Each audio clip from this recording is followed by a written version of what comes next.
Hello FlossTube, welcome back to my wee channel. Welcome to Expanding Stitches. My name is Martina, as some of you already know from some of my videos.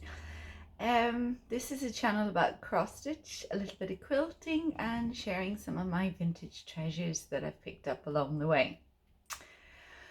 Wow, where have the days gone? I just can't keep up with it. They've flown by, and okay, I have been kind of preoccupied in the last while. Being concerned about family and friends that have been going through operations and stuff. And I just lost track of the days.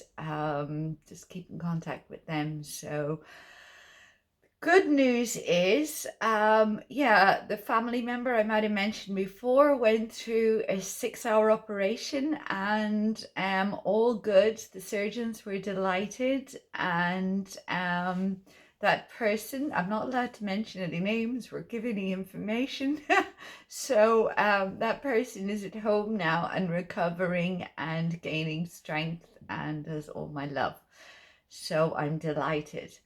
And then there's also a friend of mine that I only found out 2 days ago here in Berlin, a really close friend. I won't mention her full name, but I'll call her Ms. S if she's watching. In my close circle here in Berlin, you'll know who that is. She went through an operation where there was a diagnosis, and I won't say more because I haven't asked her if it's okay, to get it removed, but then she has to undergo some therapy and treatment, and hopefully then she'll get the all clear after that's all over. So I'm praying for you, dear, and wishing you all the best. And it was a shock.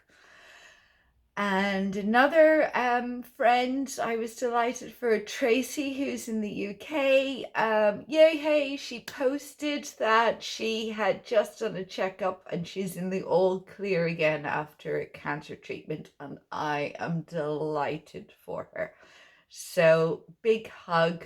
Would have opened a bottle of bubbly with you if I was nearby. And I'm just so thrilled for you, Tracy, dear, and delighted.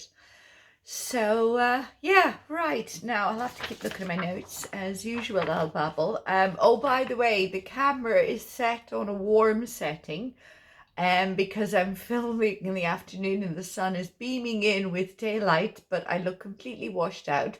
So I might go from looking completely washed out to looking like a lobster. So just forgive the lighting issues. I'm not a professional and I'm hopeless at all of this, so just bear with me.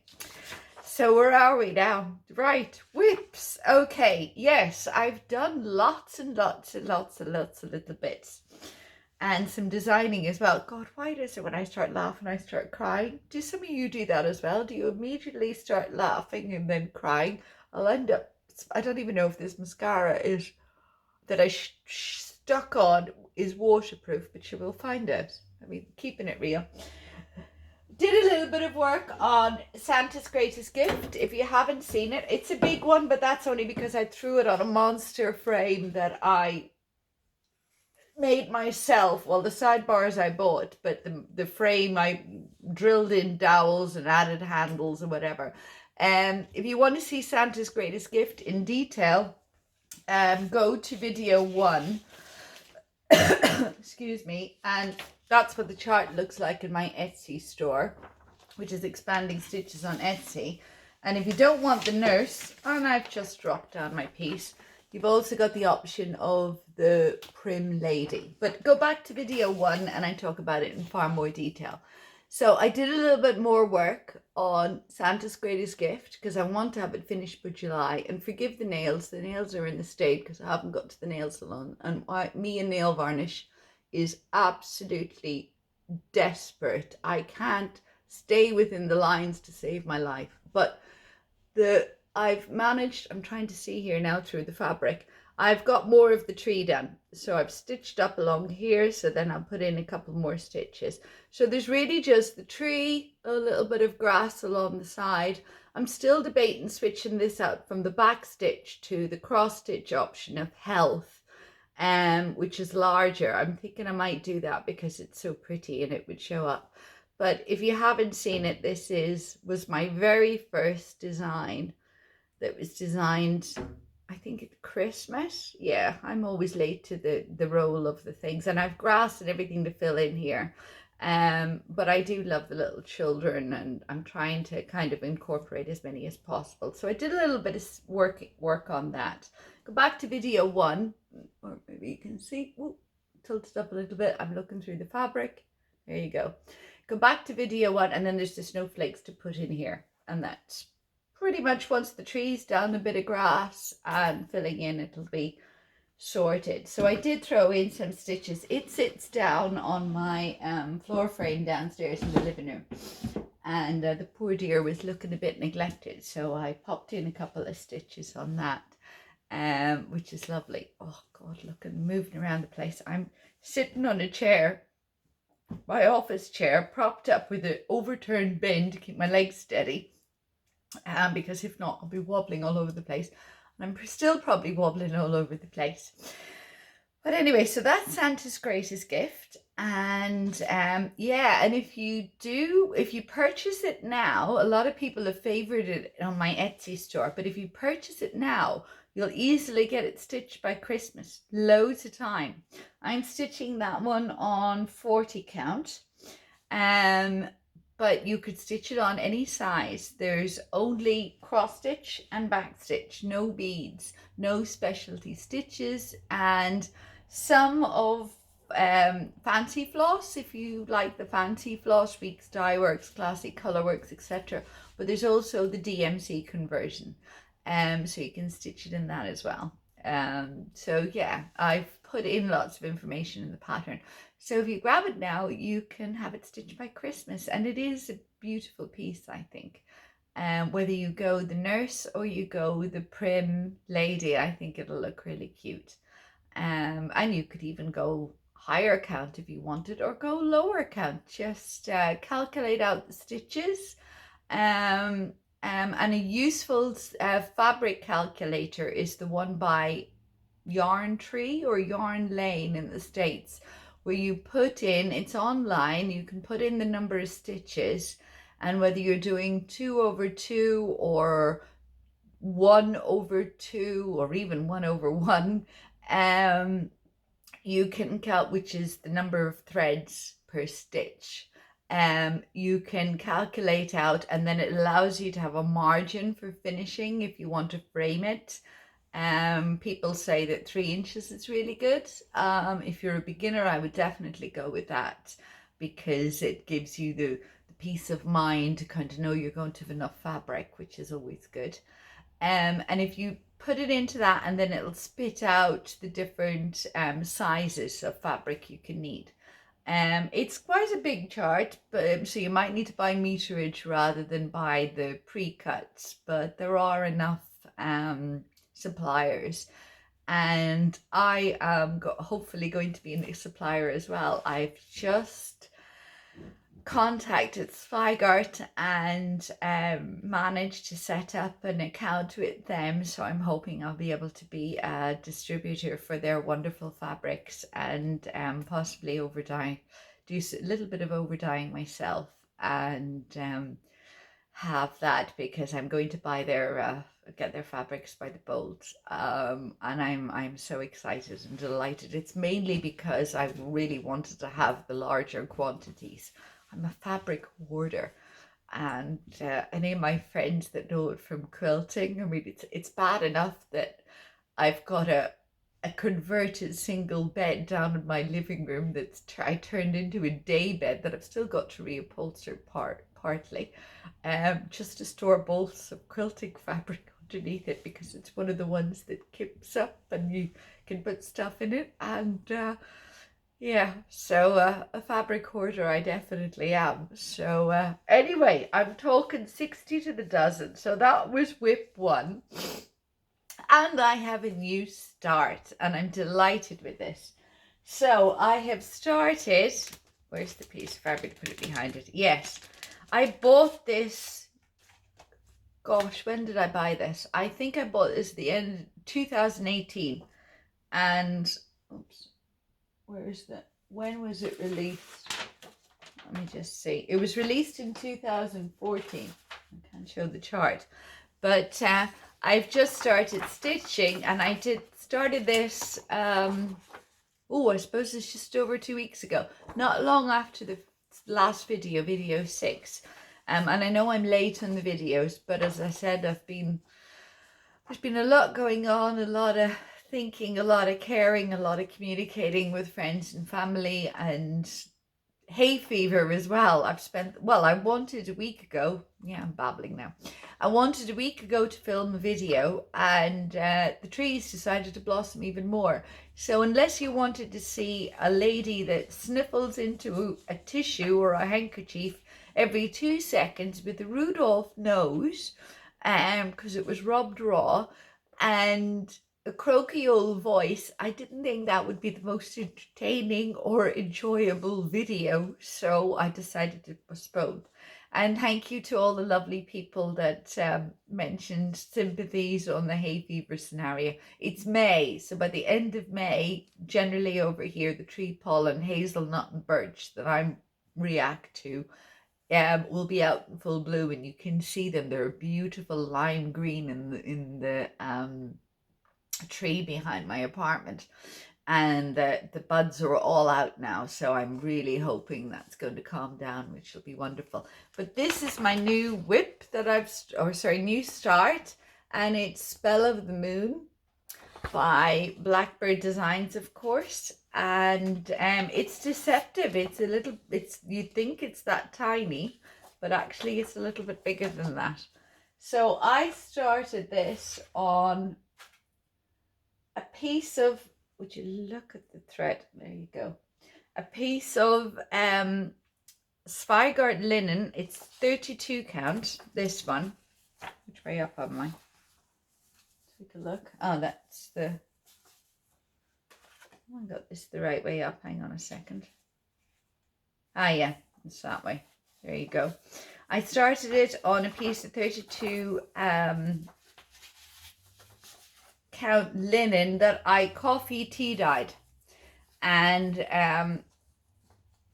it was my first go at coffee tea dyeing. So yeah, you've got a few weeks spludges there. They were from peg marks, so it is true where you get peg marks, but I won't mind because the border will come across like this and then just go up. So it's pretty much the end there is you've a little bit past that, and then you go up the border, so it should just barely touch this. I calculated, and I don't mind the odd blob anyway. So that's where I am at the moment, and I'm doing it with, good Lord, what am I doing? I think I'm doing it, 2 strands, so 2 over 2, so 2 strands over 2 linen threads. And 32 count is equivalent to 16 count Ada, if you wanted to do it on Ada or Aida, whichever you prefer to use. But it's coming along quite nicely. Now I have changed the colors. The call for colors was CC Black Coffee. So Classic Colorworks Black Coffee. There's a few other ones, so I'm not going to give those away, because if you like it, then purchase the chart, is my kind of thinking. But I decided I'm trying to always save my over-dyed flosses, Classic Colorworks, etc., for my own design, because they're not easy to get here. You can get them, but you can't get them in decent. You can get one skein here, one skein there. I'm hoping at some point to contact Classic Colorworks and become a distributor for them, and potentially Weeks Dye Works or other floss over dye sellers where I like their variegation. I maybe as well Gentle Arts, but because I find it very hard to get Gentle Arts in the quantities or the amounts that you want to get. You can get the odd skein here, but I'm hoping to try those, because I haven't tried those yet. I only have one skein, I think there's a used brick or something like that hanging up from Gentle Arts. So what I'm actually stitching that one with is, and it's lovely and dark, it's a dark brown, and it is different to DMC. It's a darker brown. It's Anchor and DMC, their variations are slightly different. You get some that are quite close, but then you get them where they're a little bit different as well. So it's always a good idea for people to kind of find out in the States, especially, where you can get the odd skein of Anchor floss. And it's this dark, dark brown one. And this is Anchor 382. So it's nearly like a dark coffee black, I'd say, but it's a beautiful rich color. And I just had the skein of it. I didn't have very much, but I knew I'd have enough. And I decided to do it in that because I thought it'll look quite nice. I'm not sure whether I'll go with the called for color. I probably will for the moon and for the little the other two colors that are in there. Yeah, there's two colors. Okay, I have the Weeks Dye Works, but that's that one. But there's a couple of other ones. There's a Gentle Arts one. And the fabric they use on the original is Tin Roof, but I decided to use my brown one because I thought it would look cool. So I think it's going to come across really nicely. So that was fun. That was one of my first, as I said, that was my first tea coffee dyeing attempt. And that's subtle, and I can do subtle, but I've also been dyeing some fabric for the fun of it, and I haven't been subtle. It's been wacky, and I'll show you those in a few moments. The next whip is, I did more on my Birdsong one from the Prairie Schooler, which is a beautiful little chart, and I'm stitching this main chart here. And the last video I had got as far as the house, and I've switched out some of the colors. So go back to my other videos and I can point out, but this is where I am. Yeah, where did I put the pieces of paper? I should have brought up a comic board, it would have been easier. So I've got down, I haven't done anything on this in the last 2 weeks, but I did, the 2 weeks after the video, I did do quite a bit of stitching. So I'm moving down on the house. And I'm quite delighted on that. Now I've rolled up some of it and I've put the rubber things, and I'm doing this in the Q-snap, and I have it in my Lowry stand beside my bed.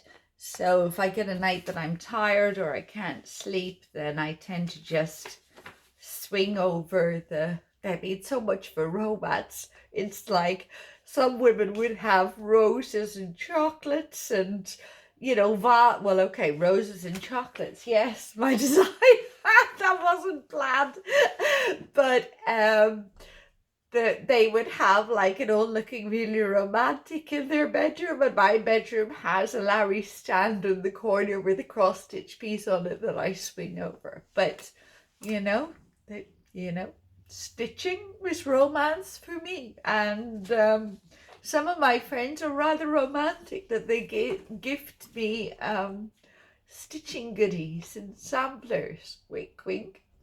So it's kind of funny. I know my friend will watch this and giggle, so you know who you are. But yeah, hilarious. But yes, you can imagine as stitchers. Oops, that's the lid of the bin falling off. It's on its side. Oh gosh. Right, where are we at all? But anyway, so that is Birdsong 1. I'll end that other topic before I get into trouble. So that's that one. Oh Lord, here we go again. Crikey. Yeah, there will be mascara. Smudges me things. Birdsong 1, yes, so that's the 3 whips I've got going on the moment. However, I have been doing a lot of stitching in the last week, and a lot of it has been mainly choosing the flosses, because when you create on a program, like a stitching program that you can purchase, a software, and you're creating a design, That's all well and good, but they can never manage to have the colors true to the exact color of the threads that you're stitching. Some of them are very good, but they're still never exactly the same because the stitching effect is different. So when you purchase a chart and you want to convert yourself or change your threads, whatever, you all know the different scenarios you have of laying, you decide to go with the different fabric, but then you have to see if the flosses that were called for in the design will work with your different fabric. Will some of the threads get lost in the sense you won't be able to see them on the fabric very well? White is an example. You know, white on white, you can't barely see it unless it's outlined. And some of the lighter sampler background fabrics, if you've got a pale like an ecru or snowball or some of those, they don't stand out quite so well. Sometimes you just want it to stand out a little bit.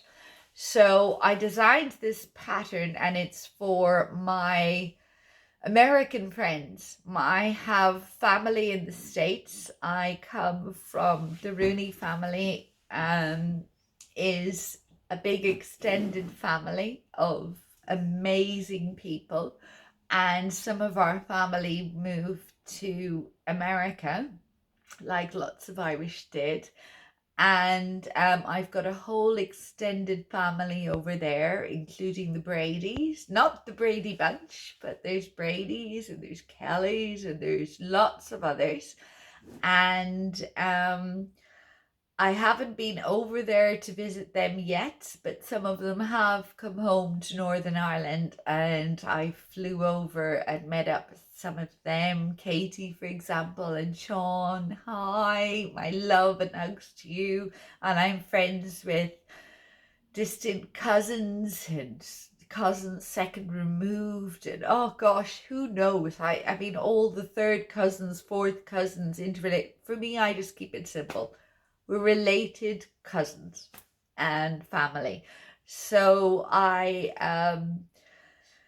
don't do I celebrate? I always give a nod to the 4th of July because I think it's amazing the history of America and how it's made up of so many different people, and that made up this wonderful new continent. Like Australia. I mean, Australia was founded, yeah, gosh, I mean, the Irish got sent there as convicts, and then you had the native Australians and you've the Native Americans, and the history in those countries is just so amazing. And I wanted to just create a chart to give a nod to say my heart is also part of America. I want to do one for Australia as well for Anzac Day, and a couple of other charts in the future. It's just a question of time, but I'm getting there. I'm a new designer, and I've got lots of ideas, and I'll get to all the different countries at some point. But I wanted to do something that kind of tied in lots of little things, and showed my love, and just to reach out from over here in Europe to my family and friends in America. So this is a sneak peek, and I wasn't going to do it because I'm always a bit scared that someone will steal the design or whatever, you know, I'm new to this. But it's a sneak peek of a design. Actually, I better turn that bit down so that you can't quite see it. Now, this isn't the final draft because I've changed it slightly, but I can show you from a distance. No, you won't see squat. Let me see.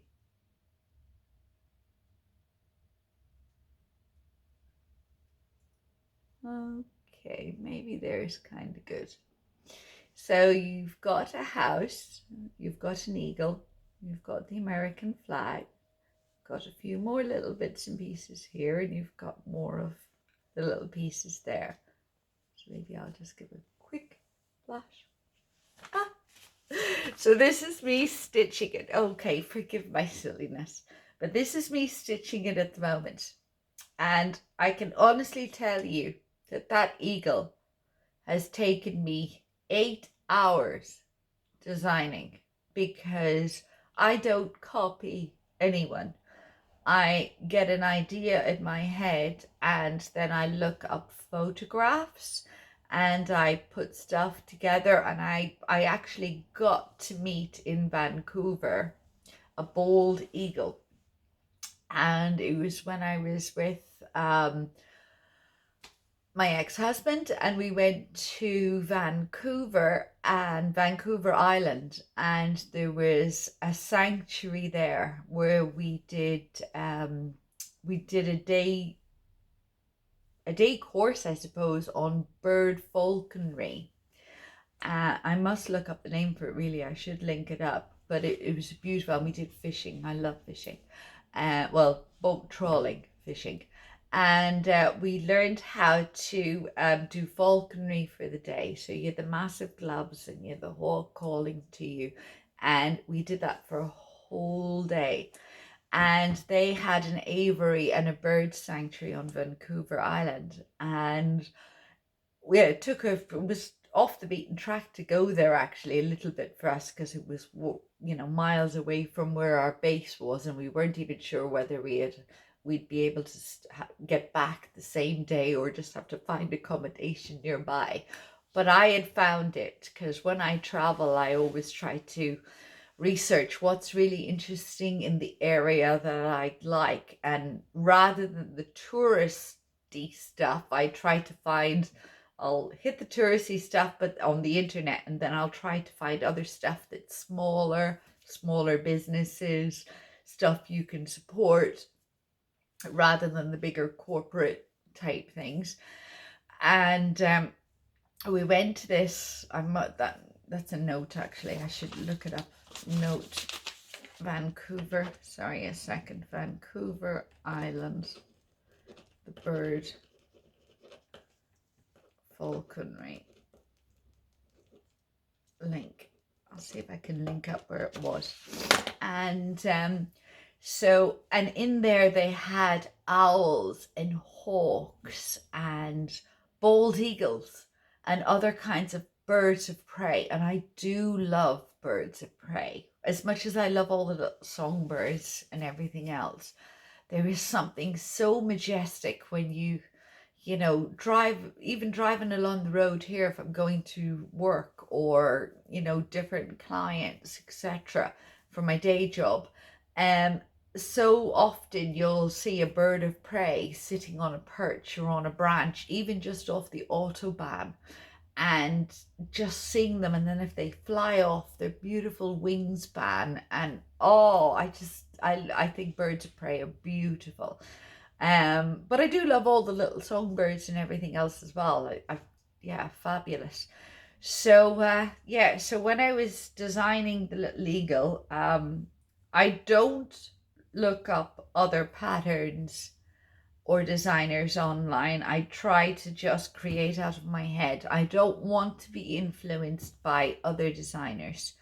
It's a little bit like that quilting. I don't know all the new designers. I don't know all the new patterns. I do love Blackbird Designs. They're a different style. I love other designers, but I just haven't get a vision in my head and see it. And then it's a case of trying to capture what's in my head, or find a photograph possibly that would give me the coloring. I've realized bald eagles are actually quite dark, which doesn't lend itself to the best to cross stitch when you're not doing a gigantic bald eagle that you could use 40 different threads of brown and gray and black and whatever. But when you're trying to do a little small one that's only about 3 inches in size, it's not so easy to get some of the detail in.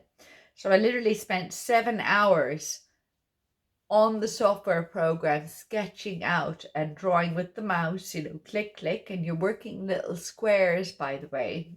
If anyone knows anything about cross stitch design, it's like what you get in your grid. So you've got to try to get shapes from working with squares. And I don't really want to go into quarter back stitches and all that. That's hard for people. So this is where my little, and I've got it on a hoop, a little mini hoop. I'm hoping the hoop marks will come out for the finished issue. But I have it loose in the hoop because that's the back, loose in the hoop, which is chaos because I've been unpicking so often and testing flosses and oh my lord, and colors that you thought would work, then when you put them side by side they didn't, they disappeared. It's amazing. But this is the where I am at the moment in the colors, and the eagle doesn't have a beak at the moment, but the flag is done. It's kind of quick pick.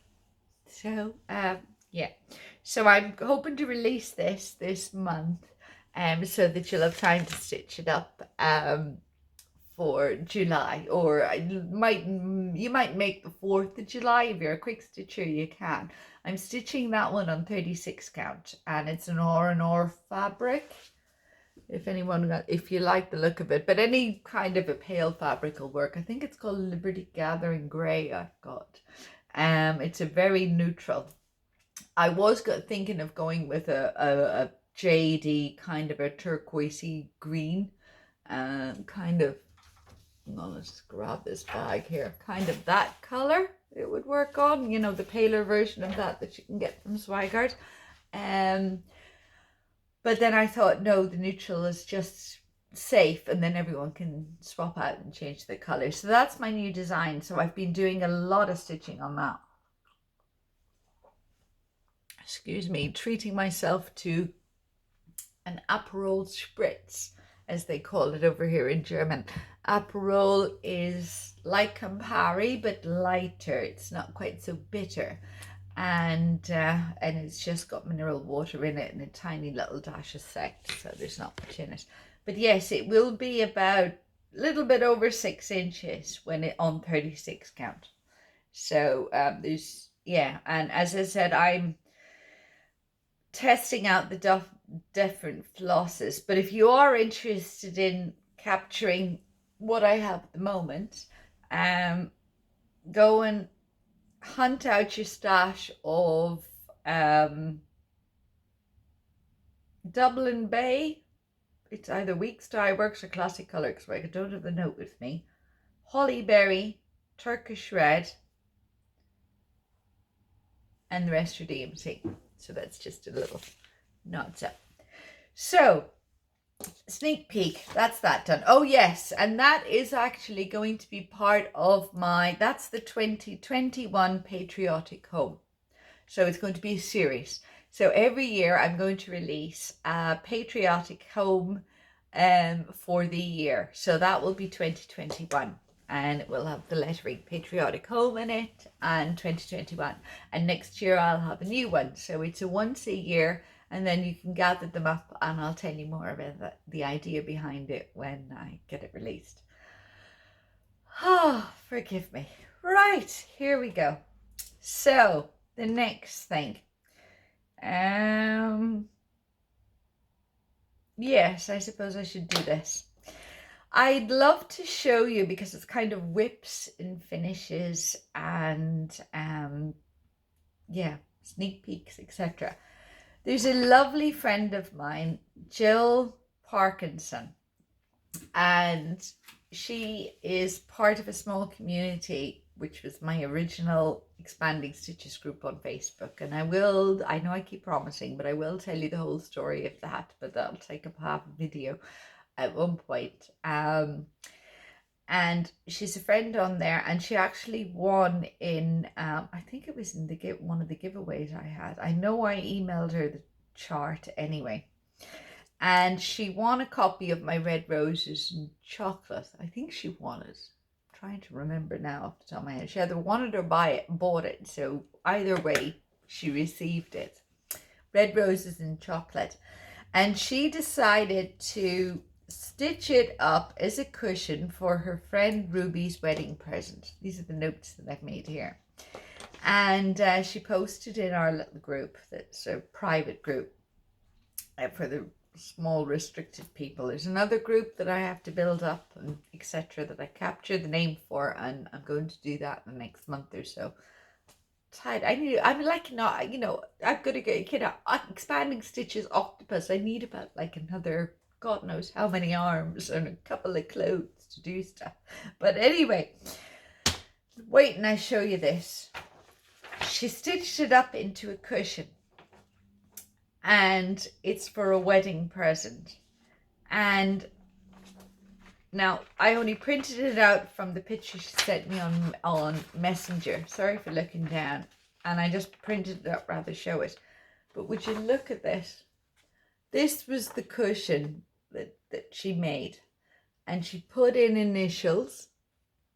And she put in 4-0. Whatever significance that has, I'm not sure. Obviously, that's the people that are getting married. Or whatever other meaning, I don't know. She added those in. But isn't that gorgeous? And it's in a full cushion size. I was gobsmacked. And I asked her permission to show it here on the YouTube video. And I also asked permission to mention her surname and everything. So Jill Parkinson, you have done a cracking job. And I'm absolutely delighted. And I was like, oh my God. And I really hope they like it. So if Ruby does like it for the wedding, please pass on any info you have. I'd love to know. But isn't that the most beautiful cushion? And look, she added in the dark sashing, they call it, and then the cream again. And then she's also, you can see it on the top of you, so she's done another little border. They're really borders rather than sashing, to just enhance it. And she did post a couple of questions in the little group that we have. And I was kind of, yeah, the same sort of thing, that it would be lovely to have the little borders. But oh my God, is that not beautiful? Is that not just gorgeous? And I'm not saying that because it's my design. I'm truly saying that because I think it's just absolutely beautiful, especially with the borders added, and she stitched it up so beautifully. So Jill, thank you so much for sharing it. It's going to go, and I've got a little folder of photos I've printed out with the names of people of their finished pieces.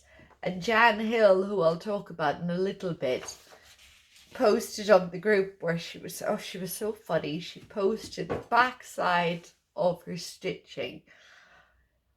And I don't know whether I should really say this, but she posted it in that she was flashing her knickers, which is a term that she got from Jane Greenhoff, apparently, who is a cross-stitch designer, been in the cross-stitch quilting guild, etc. Famous woman, fantastic lady. Nisi Lynn is actually doing one of her samplers from the Jane Greenhoff book.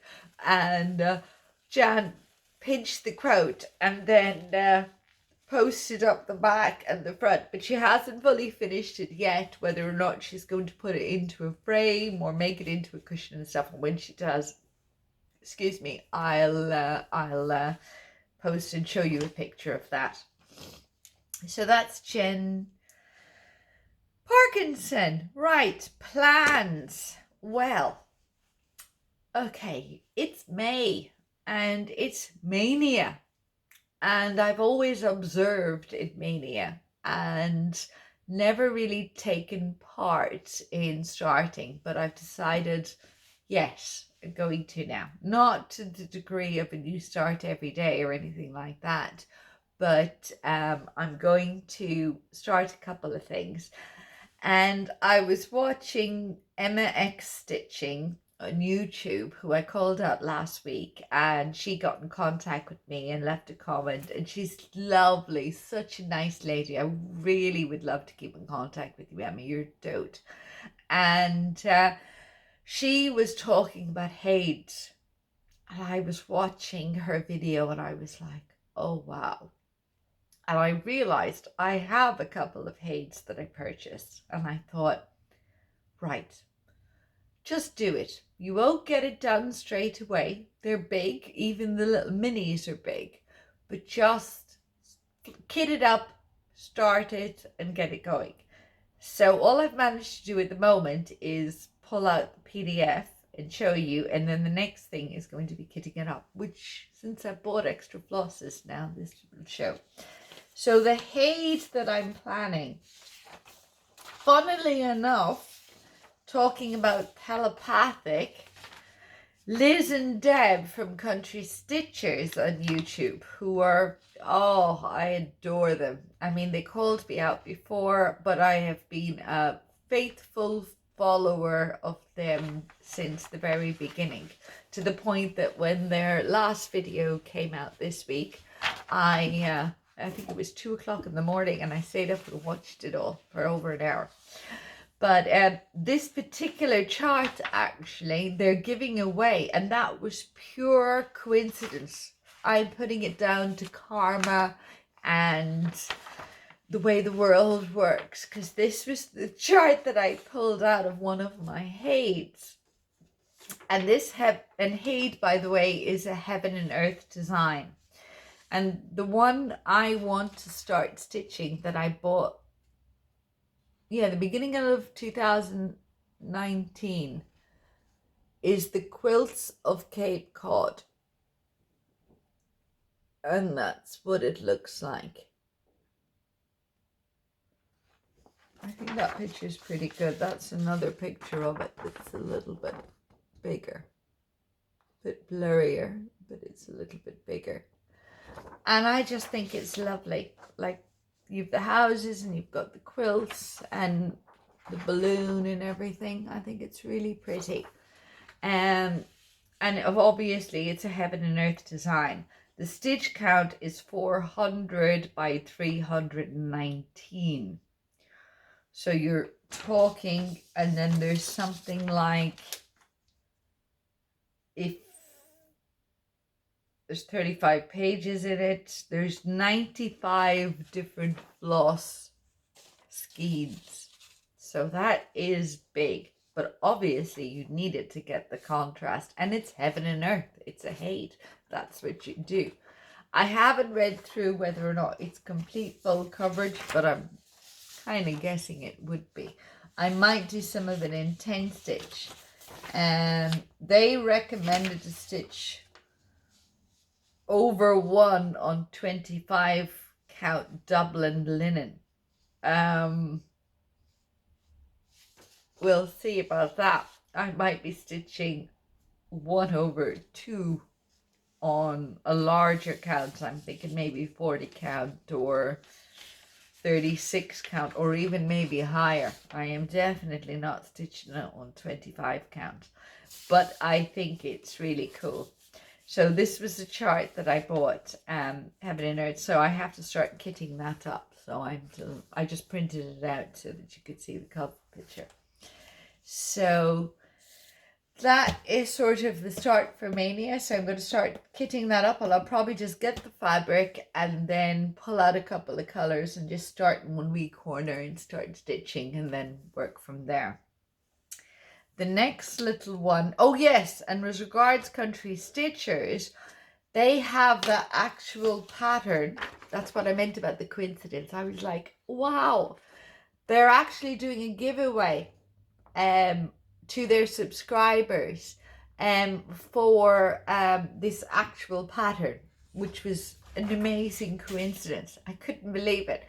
So if you're interested in the pattern and would love a chance to win, please go over and like and subscribe, and watch their latest video with Deb and Liz on Country Stitchers, and then leave your whatever comment they want you to leave, and join in with the chance to win it. And if you like it, it's Heaven and Earth Designs, the Quilts of Cape Cod, and the chart was designed by Michelle Saeta, and the artwork is by Jane Wooster Scott, if you're looking it up. So you can find that on www.heavenandearthdesigns.com, which are what we call HAEDs. Oh, lighting's gone very yellow, even though I put the auto adjust on. So that's that. So that's HAEDs. Then I picked up, so it's a little bit of haul and a little bit of plans for Maynia. New starts. I won't get them finished in Maynia, but oh, I better take it out of the plastic. But I thought I picked up this kit. Well, it's a kit with the flosses. The fabric's not included. And it's a Lizzie Kate, and it's the ABC's lessons.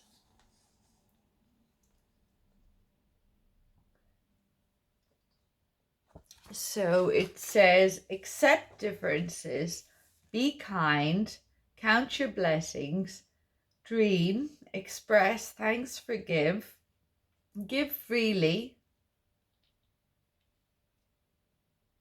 I can't read what the next word is. Something to one, inspire hope, judge not, keep confidences, love, truly master something, nurture friendships, open your heart, play, quiet fears, reciprocate, gather joy, treasure family, understand, value truths, waste nothing, exercise, yearn for peace, zealously support a worthy cause. And I think that's lovely. And I'd bought the kit, so I've got the Weeks Dye Works flosses in there, and there's a new color in there that I haven't had yet, which is Grapevine by Weeks Dye Works. I'm not even sure if they still make it. I'll have to look it up. But it's a very interesting color. I like it.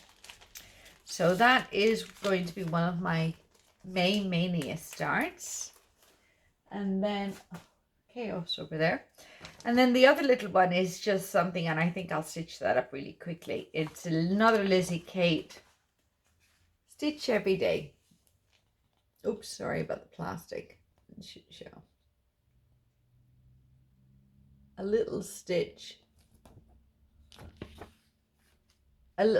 is called Lizzie Kate, and it says Stitch Every Day. And I think that's the start.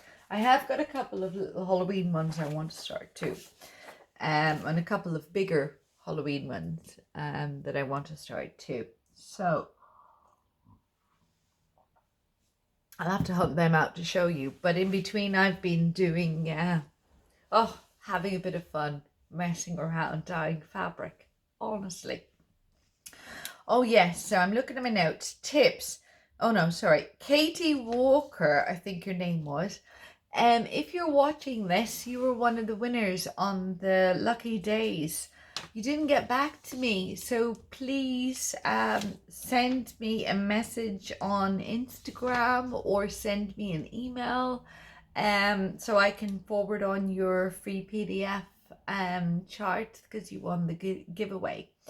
If I don't hear from you until the next video in about a week's time, 2 weeks max, I'll offer that again, because I'm at over 700 subscribers now, heading towards 800, and I'd really love if everybody could like and subscribe, please, and forward and pass on info and call me out. Some of you did. You called me out to Emma X Stitching. Thank you so much. Just forward me on to everybody else. I would love your support, and I'm so grateful that you're watching and listening to all my rambling and blathering and just being there. And I love reading your comments, and I'm going to get to those in a little bit as well from the last video. So Katie Walker, if you can contact me. If not, I'll do another giveaway in 2 weeks time. So yeah, I suppose I can do, well, I could talk about callouts really and then get back to tips. So callouts, since I already talked about Emma X Stitching, she's on YouTube and I'll link her down below, and she's a lovely lady. She's just started doing YouTube videos, and She's just really nice and relaxed, and just check her out. She's a really lovely lady, and she was so nice and replied to the comments I'd left, and she just seems a really lovely person, so please do check her out. The other person I'd like to call out is, let me just see if I can find her here so that you know what she looks like. It's Mischievous Stitches. And it's Lori. There you go. So Mischievous Stitches, that's what she looks like. Sorry if there's any glare. And it's Lori, and she is lovely. She is just comes across as just the nicest, kindest, calmest. Her voice is lovely, and she's just got some beautiful stitching and some beautiful pieces. So please pop over and give her a little bit of love and support too. Mischievous Stitches, and her name is Lori. She's really, really nice, and I really enjoy watching her videos. I was lurking for quite a while because I try to subscribe to as many people as I can, but then I lose track of who's posting up and everything else. But I must admit, she is definitely one of my favorites. She's a lovely, lovely lady. Check her out, please. And then, yes, I'll talk about that at Country Stitches, of course, and Nisi Lynn. Yes, we all have to talk about Nisi Lynn. Nisi Lynn is hilarious. Nisi Lynn is an amazing poster for videos on YouTube. I don't know how she does it. She manages to post so often, and her stories and her nature and the way she chats and talks is hilarious and wonderful, and she's so down to earth. So please check out Nisi Lynn. And she's also got a Facebook group that I'm a member of, Nisi Lynn and Needlework, or Needlework and Nisi Lynn, I think it is. And she's really good fun as well. So I'll link her link down below too. And then there's another lady that doesn't, excuse me, have a YouTube channel, but I really do feel I have to talk about her because her name is Jan Hill. And she is a friend of mine on Facebook. I'm just looking up her Etsy store at the moment. And Jan, being the sweetest person in the world that she is, she wasn't even a cross stitcher when I released my first design. And she went and bought it. And then she went on and bought Red Roses and Chocolate, and she started stitching that. And she hadn't stitched before, and she sent over pictures of the posts of the different, where she was, where she had started. But you know what she's gone and done? She's bought every single chart that I've done just to support me. And I'm like, wow. I realized there was a pattern going on. I was like, what on earth, thank you so much. And I really, really appreciate it, because I'm new to Etsy. I didn't understand any of the, favorites, likes, whatever, all the rest of it. And she stitched up Red Roses and Chocolate and has done a beautiful job. As I said, I'm just waiting for her to finish it. Nudge, nudge, put it in a pillow or put it in a frame so I can show it off here, and what a great job you've done of it. But she is a very special person. She has an Etsy shop, but it's not for her. She's not a designer, she's a creator. So she buys the patterns and supports so many other small businesses and designers. She supports Natasha Makes. She's a big fan of John Scott and a friend. She supports other bag makers, Lisa Lam. She's just an amazing person and so talented. And if she learns something new, she battles at it till she gets it to her satisfaction, and she's so clever. And I wanted to call her out because what she does is for a really worthy cause. And her Etsy shop is this one. I'll show you on the tablet. And if you search in Etsy with this search name, GSDU for you, you'll find her little shop. And I'll just take a quick look on the laptop where I've saved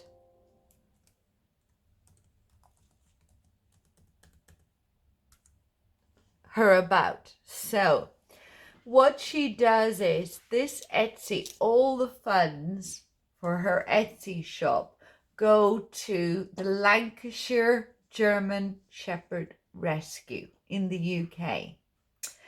And I'll just read out her little about section for you, just so that you can find out a little bit more. So this is what she's written in her Etsy store, and this is how she started her. She's a German Shepherd that's also was called an Alsatian in the UK. And actually my parents and I, we had one.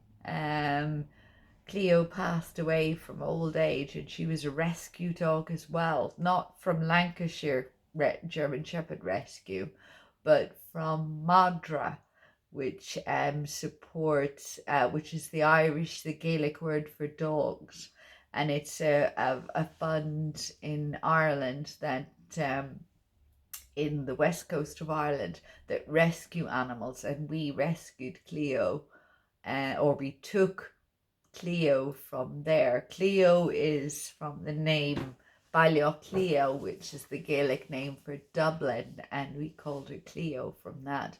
She was a beautiful, beautiful, gigantic German Shepherd, beautiful dog. She sadly had to be put down because of cancer. I can't remember when it was. Maybe it's about 5 years ago, 4 years ago. But she was a gentle, giant, beautiful dog.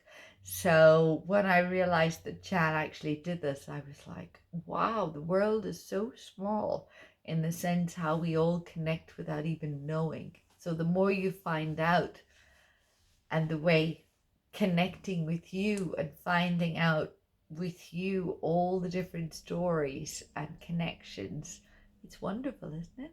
I think it's just fabulous. And that's why I love hearing from you and hearing your comments and seeing your makes, and it's wonderful. So this is a little bit about Jan, and I'm quoting what she's written up on here. I started watching Money for Nothing on TV, which is a TV channel about, money for nothing. You make something out of nothing. I thought, I can do that, make something out of nothing. So I repurposed several vest tops into novelty bags and put them up for sale in the local dog wash shop, along with several more bags made from the bedspread leftovers from making dog bed covers. I realized that alongside all of the doggy stuff we have for sale in there to raise funds, she was rapidly running out of room. So having heard of Etsy shops through my daughter's friend who sells jewelry on here, I decided to have a look around, and I liked what I saw. I realized Etsy would be the ideal way to sell the goods I make to a wide range of people, with the profits going to the rescue to help cover vet bills and food. So that's the raising funds for the Lancashire German Shepherd Rescue. I can't look after as many dogs as I'd like these days, as I have fibromyalgia and arthritis, so was feeling a bit useless until I started making those first bags. Now I'm back into sewing and don't want to stop, and I've got my mojo back. Obviously the goods are made in a dog-friendly home, and I am a non-smoker. And if you look on our website, you will see some of the most beautiful little things, and she updates it regularly. She tries out new stuff. She tries out, like she's tried out foundation paper piecing. She's tried out free motion quilting. She's tried out lots of different things, but she creates some of the most brilliant things. Like she's got safety straps through with leashes. She's got little bags. She's trick-or-treat bags. She's got little shopper bags. She's got oven mitts. What I really like is the sanitizer that she does with fantastic PVU quality leathers, and I know the lady she buys them from that only gets the best quality, and they're fabulous. So you can see some of those, the little hand sanitizer pouches. She does little dragonfly bathroom, little tote bags. She's got quite a, but I love, she's got another thing on here that, or maybe it's sold. Oh, it's sold. She did a beautiful, oh, wow, it's sold. I only saw it the other day. She did a beautiful Doberman FPP panel where she pieced a gorgeous panel of a Doberman. But if you get in contact with her, her name is Jan Hill. I'm just going to press on there. Oh, can I get the picture any larger? She's not smiling in this one, but she's an dote of a lady in Preston in England. And oh, there it was. There was the Rottweiler one. I can't see it. Look what she did with foundation paper piecing of the Rottweiler. But she, as I said, it's not just about the fact that she is doing this to raise funds for the Lancashire German Shepherd Rescue Charity, but that she is just, oh gosh, look at the lighting. Okay, the lighting will have changed and flicked, so bear with me. But that she just is so supportive and kind to new designers, new beginners, friends of hers, and whatever she can spare, she really supports them and buys their charts. And trust me, she's a dear. So I'll stop rambling about Jan at the moment, but a good heart, a good egg, as they say. So give her a bit of love, and if you can't afford to buy anything from her right now, give her just a little note, a favourite, a like, a comment on Etsy. I'm sure it will help her out loads. So, okay, so on to tips. So, yep, on to tips. So, here we go. 1 second, I'll just hunt out my notes. Sorry about that. Bathroom call. So, back again. So, yes, tips I think we were. Well, actually, funny enough, I'm a bit of a holder for containers of things. And it dawned on me probably around December, that could be useful for something. Now, this is something maybe people haven't, I doubt if anybody else came across. Probably nobody thinks the way I do, or maybe they do and they've already been doing it, or maybe it makes sense, or maybe it doesn't. But if you've got, you want something that just wants to hold your little bobbins, if you're a bobbinator. And I was a bobbinator, which is where you wrap your floss on bobbins for a while. And I even had my friend Inga ever so kindly, when I got new skeins, we were wrapping in bobbins.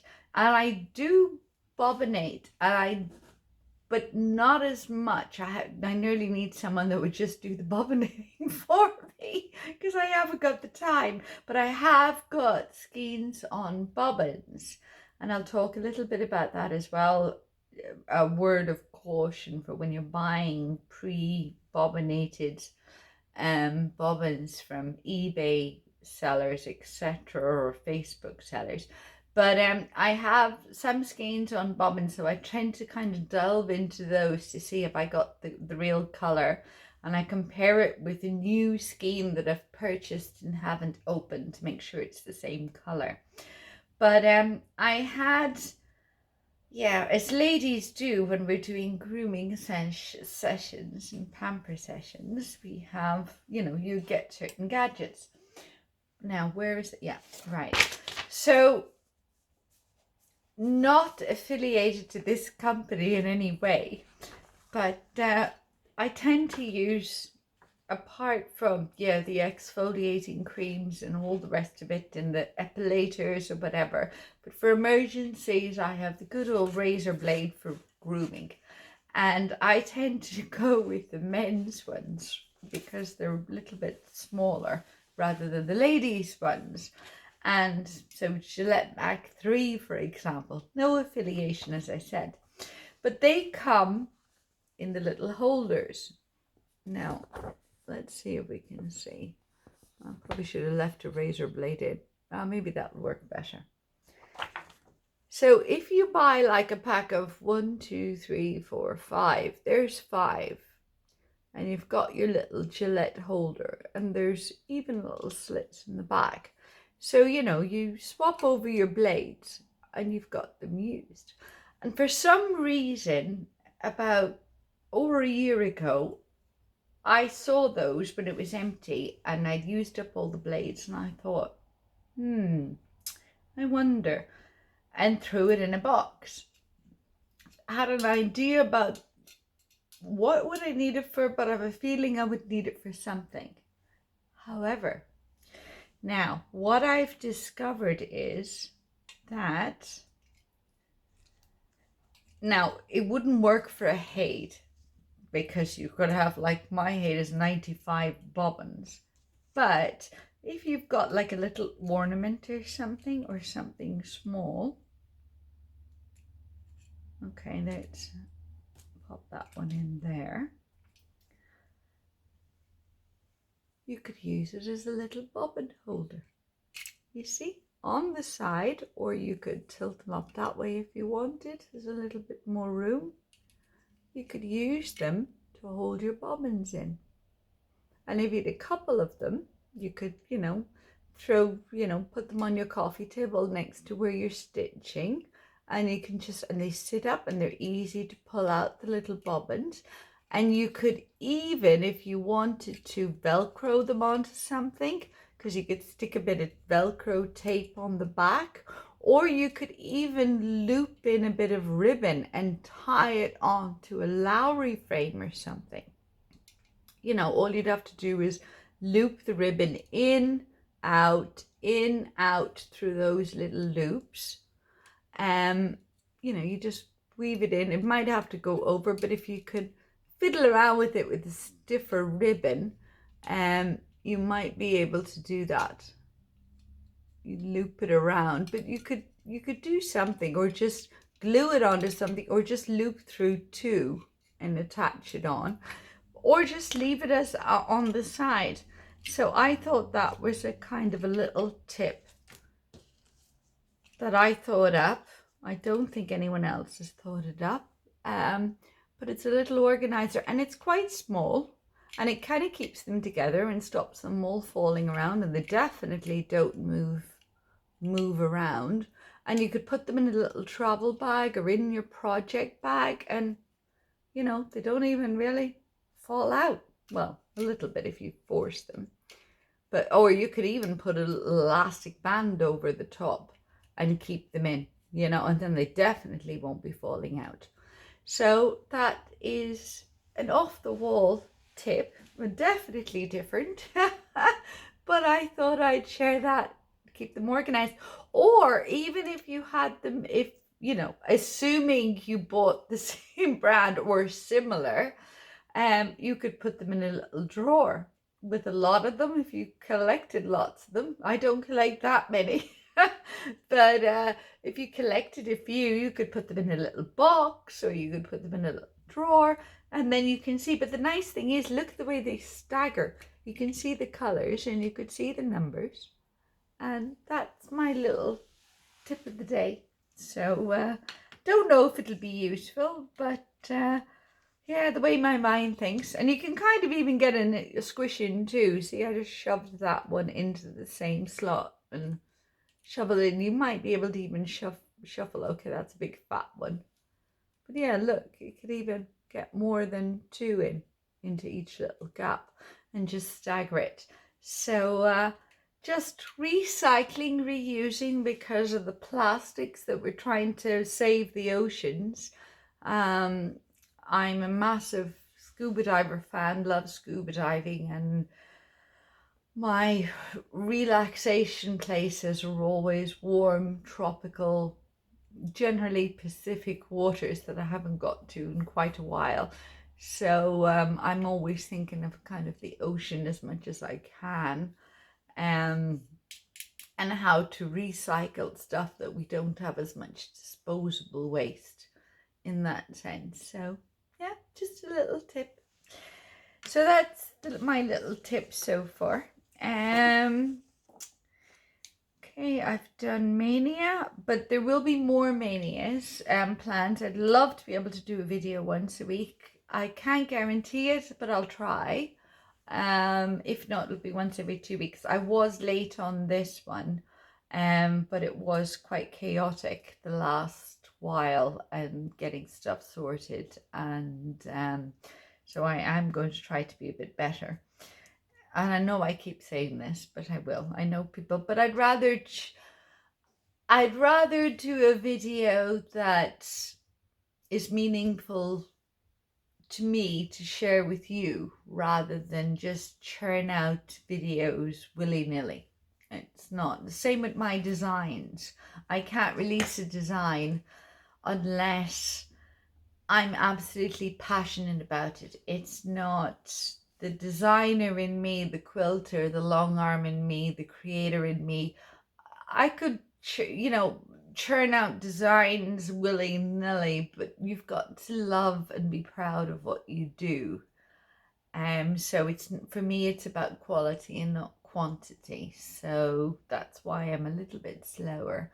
And then I also will hopefully, this is also a call out for anyone that wants to be a model stitcher again. I have one lady in mind, Carol. I think I'll be contacting you at some point, because she's a wonderful lady and a fantastic stitcher on Instagram. And I think I'd love you to do some of my a couple of my models for me before I release them, but I'll get in contact with you. We'll discuss it more. But anyone else, regardless where you are in the world, I can create a design and we can release it within a time frame that works for you, and we'll sort it out. So that's, yes, please contact me. My email address will be down below, and you can just show me a couple of examples of stuff you've stitched and we'll work from there. I really need stitches. I'm not as fast as I'd like to be. So please contact me. So right, next thing, a little bit of haul, I suppose, first, and then I'll show you. So haul, okay. First little tiny thing that I picked up was the one day that I was in TK Maxx, and that was, oh, it must have been a month ago, the day that I went in to try to find the chocolate Easter eggs for my friend. And to go into any shops here or hairdressers or anything that's not a doctor or a physiotherapist or a chemist or smaller shops, you have to get, as I mentioned in my other video, you have to get a COVID test done, and it's only valid for 24 hours. So if you want to go to the hairdresser, you first of all got to get an appointment with the hairdresser or the printers. In my cases, I'm trying to find printing companies, or any other kind of a shop. Anything you would want, even to buy fabric, even to buy anything you need, even drugstores, they've now cut it down with. You've got to make an appointment, and then you've got to go and try and get an appointment to do a COVID test, which doesn't take long to do. It's getting the appointments that are tricky enough. And it is nice that the COVID tests are free at the moment. But then that COVID test gets sent to you by email and it's only valid for 24 hours. So you've got to then go with that COVID test results to the shop and show it to them that you've got there's the results that they sent you per email on your phone. You know, it's no good if you don't have it connected with your phone to your email, because you're not going to be lugging around the laptop unless you've got it connected to a local Wi-Fi or whatever. And then that's proof that you can go in. So i.e. I haven't got my hair cut, and I've been sticking in touch-up dyes on the roots and everything else, and I'm dying to go to the hairdresser. So that's my goal, hopefully for next week, would be to try to make an appointment with the hairdresser, and then try to, or 2 appointments with the hairdresser, and then try to juggle getting a COVID test done, that I could maybe go and get my hair done. And the same with the nails, because they're falling apart and my own nails are really weak, so I have stubby little nails. But yeah, fine, that's the way it is. It just makes life difficult when you're trying to work as a business and see printers and packaging and labels and all the rest of it. So this was a haul from my TK Maxx haul that I hadn't showed, but I thought I'd save something for a haul. And it's just a little box, but it's kind of a polyester, kind of a linen look fabric on the top, and it's just a wee box inside. But I thought it would be quite, excuse me, nice to put a wee cross stitch piece on the front. And the box is Sheffield Home, if that means anything to anyone, but I thought it was quite cute. And then I'm delighted. I've been reaching out to wholesalers now that I have a company and a proper business, and that's where I will want to expand.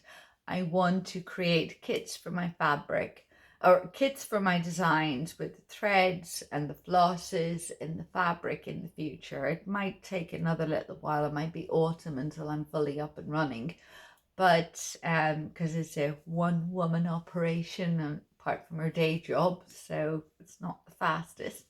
But I did find some wholesale suppliers, and I spent hours looking through all their stuff and got some great ideas. But I was really lucky that I was able to find that they had a supply of DMC. And I went through my list that's on paper at the moment that I haven't put into my Xstitch app. All my fancy flosses, Weeks Dye Works and Classic Color Works, I've got them all in my Xstitch app, which is an app you can get online that you can save your charts and save your flosses or whatever, so that you have them with you in your shopping, which is lovely. But I haven't put any of the DMCs in those at the moment, which I have to do. That'll take about a day to do, you know, enter them all in, not with color, but at least the number. But I went to my notebook that I filled out, where I had sat down in around Christmas with, you know, couldn't go home for Christmas, so was trying to be constructive, and wrote in a notebook, because I am a paper person. I think on paper rather than think electronically, and then I adapted into the electronic side. So I'm a big pen and paper person, note taker on paper, and post-it noter as well. And I went through when I realized that, and I realized I needed them for my stash and potentially for selling as well in kits and whatever. I ordered from a wholesaler, and I'm delighted with the wholesaler. Excellent service, really fast delivery, great website, great communication, really happy with them.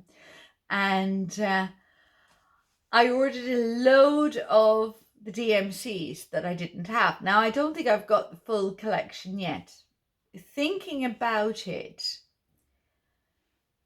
if you've got the cash that you could afford it, or you've got a Christmas wish for your family or something like that, I honestly think it's a good idea to possibly get the full selection from DMC. I know they make these beautiful wooden storage boxes from DMC, and they price around with the little drawers in them. and they give you the full 500 flosses of DMC.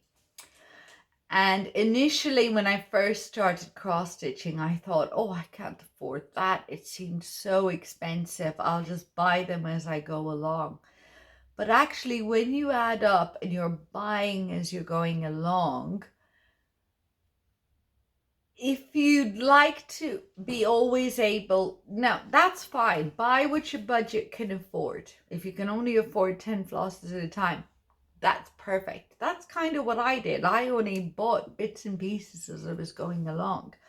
But I didn't really realize, like, it is nice having a color, one skein of every color, so that you get at least know what skein you have. So as a super gift, I would suggest to people to, you know, ask maybe family members, split it among 10 family members. Some of the DMC boxes are, I think they're about $300, maybe a wee bit more. So you'd split that among 10 by 3, $30 per family member. Does that work out? Yeah. 30 by 10, 300. Yeah. Split it among like a group, or put it on a wish list, and get the full range. Because the nice thing is, there will be flosses you might never pull the color for, but then you've always got them. And me designing, I realized I had a lot of gaps in the colors, and I actually wish that I'd done that, because first of all, it was working out far cheaper. Over here, it's about €2, €1.50 a skein for DMC. You get a couple of people that'll charge less, but then you've got postage and everything on top of it. And then I'll talk about also something about the bobbins in a second, and how to be careful on eBay and Etsy, and don't necessarily go down that route unless you know them or test it. But my haul, back to my haul. So as I said, I didn't do that initially, that I bought the lovely, either the full range of floss without the cabinet, or I bought the little lovely DMC pull-out wooden drawer that's got all the 500 plus skeins. So I've been adding to my collection, and when I found the wholesaler, I splurged a little bit, but I need it for my designs, because I was looking in the chart and I'm trying to do what I had, but then there are quite a few colors that you just can't substitute. So my haul is relatively substantial at the moment. So, and what I have done that's different is I have my classic colorworks and my week's dye works on little tiny curtain poles from IKEA, actually. Quite substantial. They're strong enough, they don't bow, in the hall, and I have them on the U-clips that I showed in my first video, which are these little things hanging from the curtain rail. But I actually also have them on these hooks here, because Week's Dye Works come with the little tags. So when that's attached to the little plastic hook, sorry if this is all crazy, I can then just untwist the little U-hook and take this off and put it on a floss ring or whatever. But I realized designing that I need kind of two systems for the DMCs and things. With the classic colorworks, I can see them really easily, in the Week's Dye Works and some other flosses that I have. But I was running out of space in the wall. It was getting to the point that, like, I'm 1, 2, 3, 4, 5, 6, 7, 8 rails, and they're, you know, shorter rails. There's 2 of them side by side, and I realized that I'm nearly at the ground, and I'm trying to bend down under the lighting and see the colors, and I'm nearly on the floor, and it's not working. So, and also when I'm downstairs in the living room and I've got daylight lamps to in the evening to look at the colors that I'm trying to choose, I'm pulling the floss up here, going downstairs, and I can't, it's a pain. So when I ordered all the missing flosses, well, not all of them, but a fair bunch, I mean, there's a lot there. It's a substantial purchase. Not maybe if you're in the States, but if you're in Europe, yeah, that is a very substantial, purchase. I decided to not put them on the rail because first of all, I wouldn't have had enough space on the rails, and I've only got so many walls, and all the way down the stairs I did not want rails, and then you've the dust thing, I've got covers on those, but I decided to, because I'm designing, to organize by color. So I started sorting them out into roughly now, because I was checking off the delivery list. So I've done the greens, I've done pinks, I've done some blues, I've done sort of neutrals and grays and some of the purples because I haven't got so many of those. And yeah, they do get a little bit tangled up, but they will get easy. And then I've got some of the other colors here. So I'm organizing these on by color, and then I'll have my stash of the working DMCs, skeins that I open. So I tend to get 2 of each, and I've got 1 for my stash, and then I've got 1 for designing, but that's because I design, so it's a little bit different. You know, you'd be it would be great if you've got the full skein range, and then you can order or use from your stash if you need to, and then refill or whatever. It's quite handy. But in my case, I needed to have the colors to see, so I still have to. So these are the ones I bought. This is my haul recently, which is why I haven't added to it, and I've put them on these rings. Now you can put things on rings. The reason for the ring was I wanted to be able to grab it and bring it downstairs into my daylight lamp. And I just stuck the clips on at the moment because they were the nearest thing I had, just to stop them, that if it swirled around, if I grabbed it wrong and it did that, for example, I wouldn't be lost in where the end is and where the beginning is. You know, that the numbers would all get mixed up, because I've got these in numerical order going along, so they're just kind of like a little stopper. You could put anything, you could put a bit of string or ribbon on it. And these rings, they don't open, which is fine, because I have the U-clips that I can unclip anyway. I'm just testing this system out to see if it works for me as a designer. Not sure yet. I know you've got things like Annie's Keepers and all the rest of it. Debating that for the future, but I'm on a budget at the moment, so I'm trying to be thrifty. And I had these rings. Now these rings are actually lampshade rings that I bought in a craft store over here in 2019 before COVID, and they were actually to support 2 lampshades that I had to change the fitting out from UK to German. And I wanted to give them a little bit of support. And of course, just in case, I bought another 6. And they've been working quite well for me, and they don't take up much space. And because I haven't got them hanging like I have the classic Colorworks with the metal rings, they're not that heavy. So one of them is actually quite light to grab and bring downstairs. So I've only done that this week, and I'm seeing how that will work out. So as a designer, I've got them color grouped, but then my stash, I've got sorted out into numerical order so that I can find what I need. If I'm looking for 815, I go into the 800 drawer, or I go into the 800 bag. I still have to load up some of my old vintage cupboards. There's one over there. And sort out, put a little sticker or double them up, and put extra flosses in there, so that'll become my stash.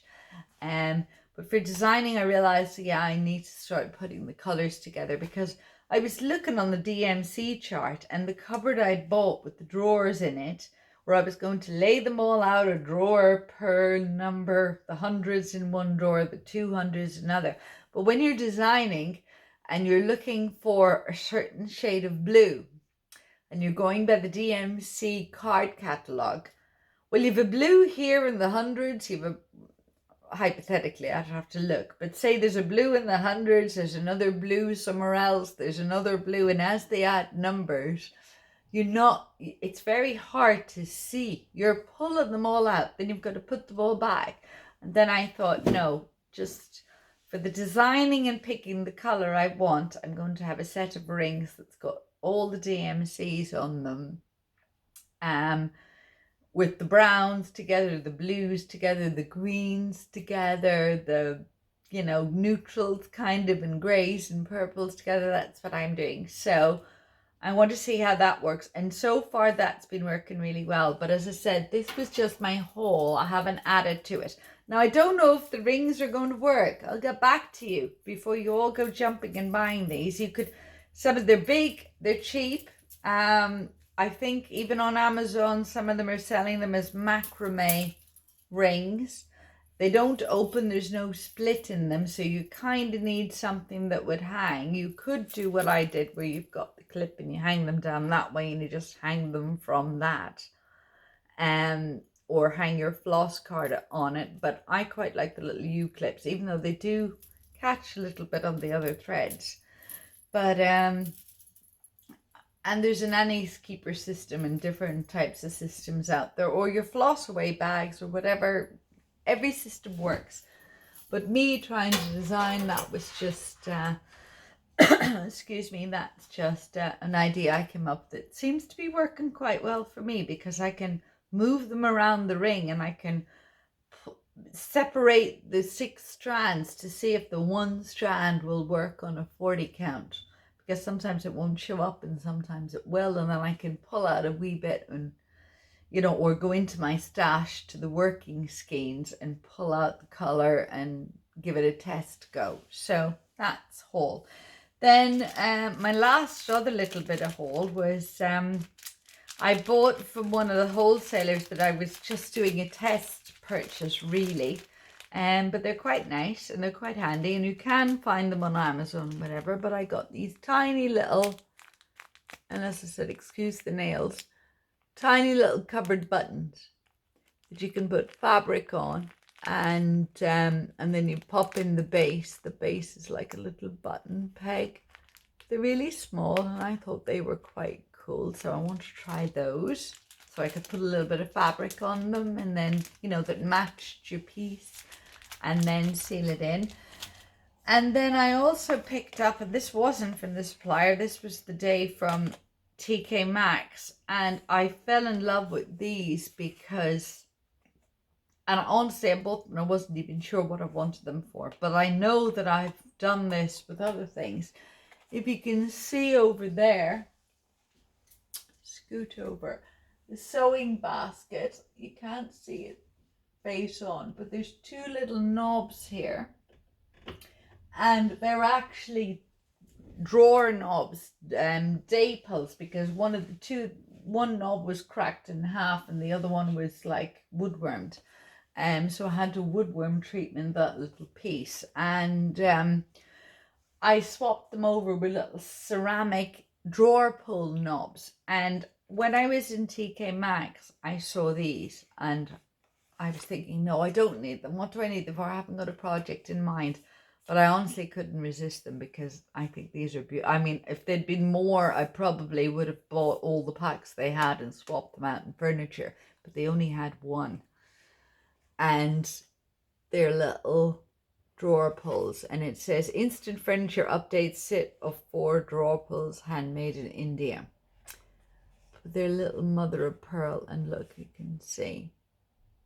So, you could put them, take something like that. There's a little screw at the bottom. The screw is quite long, so you might need to, get a handyman or yourself and your hacksaw and shorten the little screw if it's going to be stabbing you, or put a little sheath on it, possibly.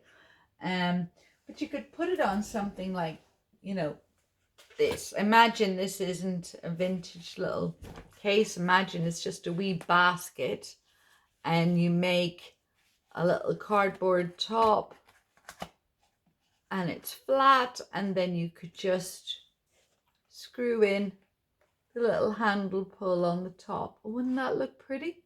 You know, that just, or a wee wooden box or a drawer set, you know, whatever you you like. So, oops, sorry for all the movement.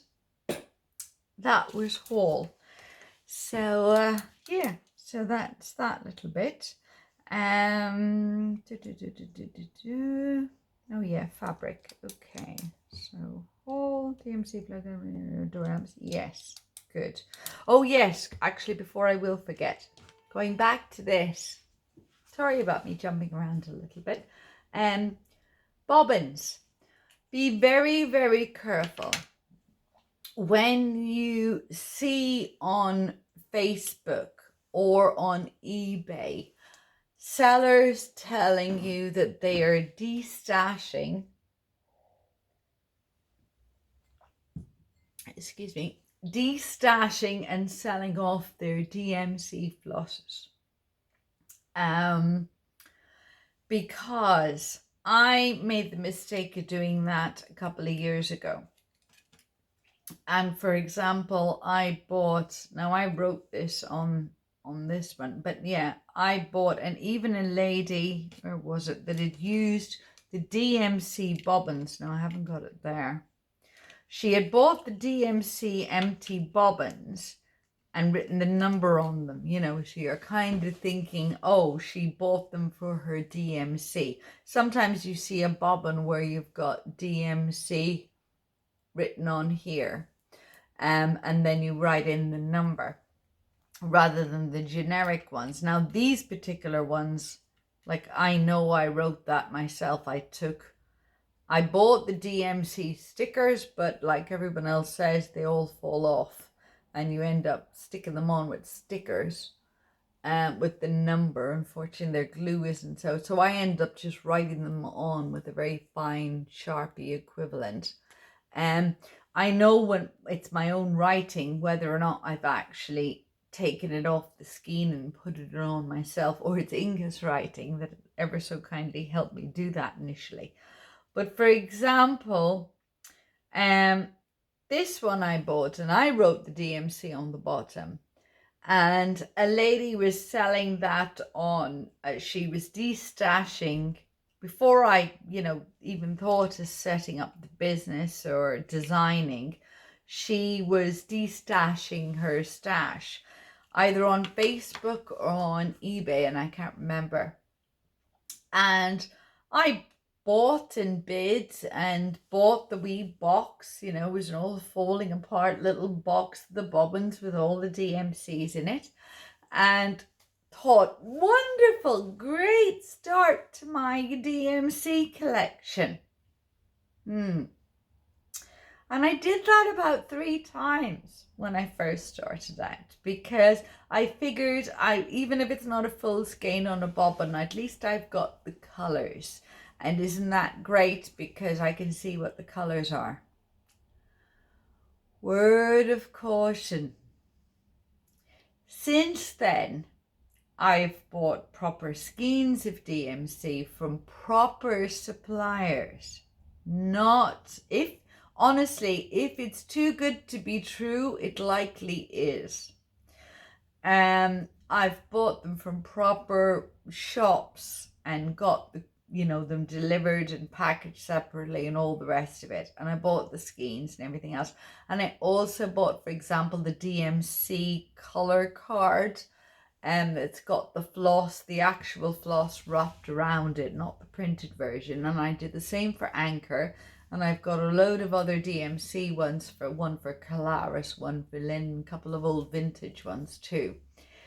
And I bought, for example, and I really noticed this the other day, because I was pulling out for my new design some of the browns. And I pulled out a brown, I thought might possibly work. I looked at it and I put it against the fabric and I thought, oh, I wonder will that work? And then I thought, oh, instead of opening up that skein that I want to kind of keep as just to look at for designing, I'll go in my stash and see if I got any hanging up upstairs still that I have to take off those curtain poles, because I haven't enough room for all the DMCs and the anchor and other ones. Classic Colorworks, I'm keeping that wall for my overdyes now.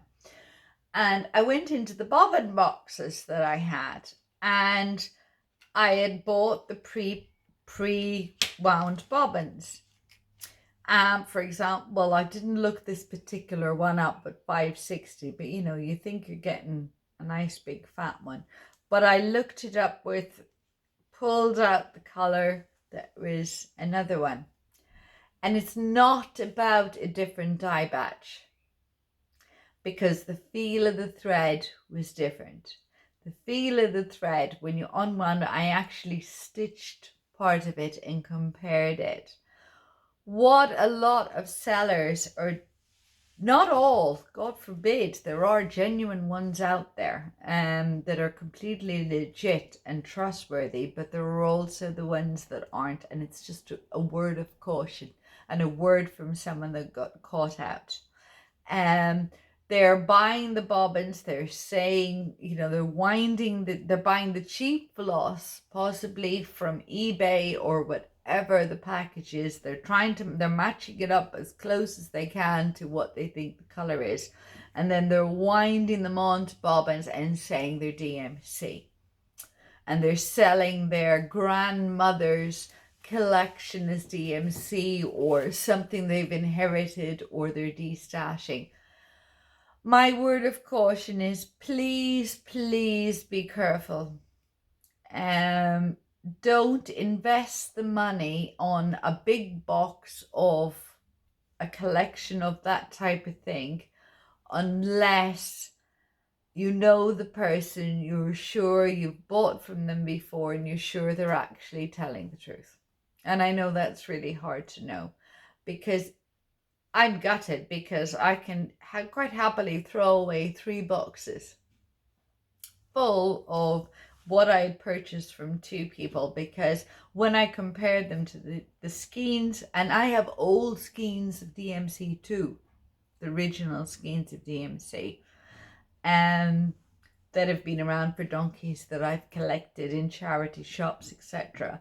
So it's not a question of the color dyes being different. Sometimes they are a little bit, but then you know. But no, these are you just know they're fakes. So just be very, very careful is my word of caution.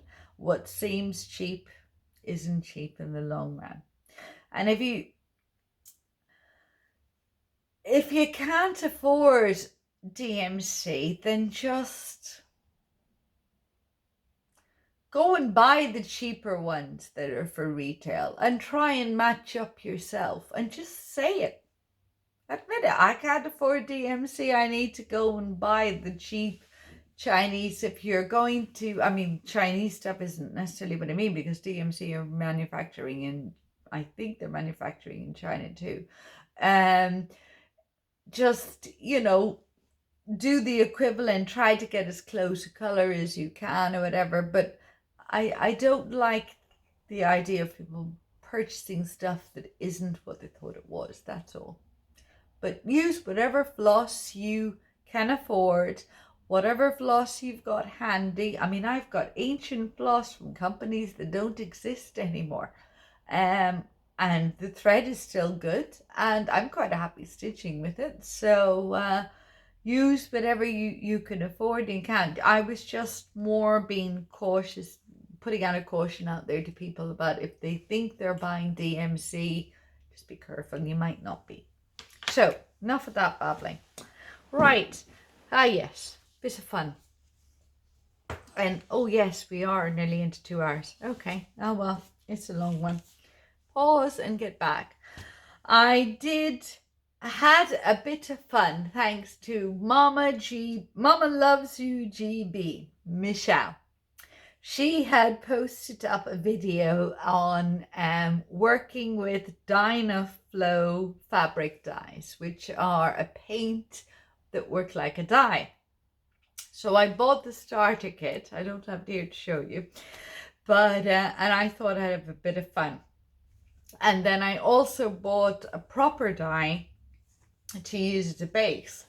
But I didn't want to go subtle. I actually wanted to get some crazy kind of colors or crazy patterns for Halloween and just to really play around. I wasn't trying to create something for samplers or, you know, subtle pieces. I really wanted to have a laugh and have fun, and I was in the mood. But I laughed, oh my Lord.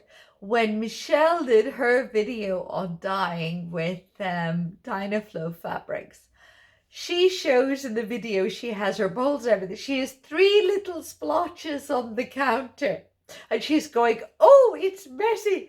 And I'm like, well, that wasn't her words. That's my interpretation. When I did mine, I had the throwaway gloves, the daily thin throwaway gloves on. I had the sink, I had the bowl, I had everything. I was cleaning up the walls. They were thankfully they're tiles. They were splashed with the dye. The counter was, I had a bin bag on the counter to catch the dyes, and there were still splashes everywhere. I don't know how she does it so elegantly. It was like mine was not elegant.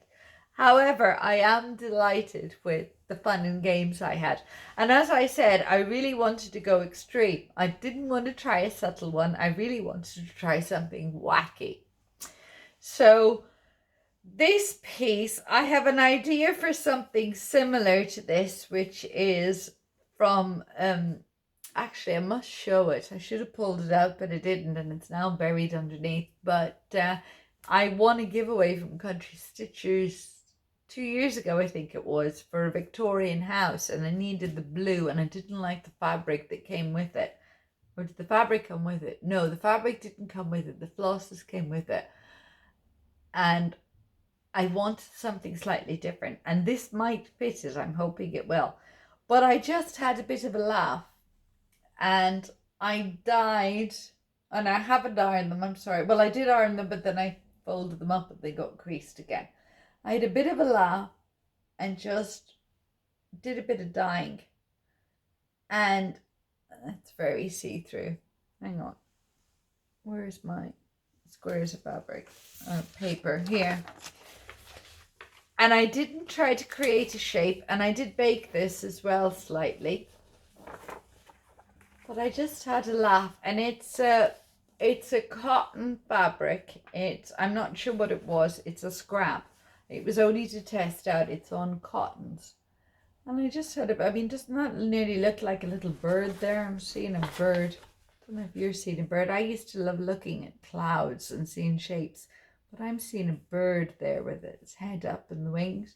But I just had a laugh with this one, with purples and pinks and blues. So I'm not sure whether I'll use this for, it is easier holding it up this way.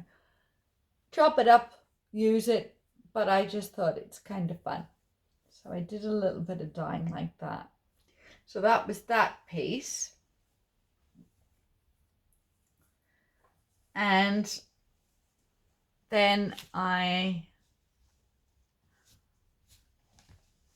baked this one as well. Now these ones that I've done were deliberate for Halloween because I want some wacky backgrounds for Halloween. And these are extreme mottling and baking. I'm going to get better. I want to maybe do some hand dyeing, and I want to do more of the subtle ones, which I've done a couple of in the goldy colors, but I just wanted the fun of playing around with these. And they're using some of the Dynaflow. I wouldn't use the Dynaflow to sell my fabrics. I'd rather they were a wee bit more color fast.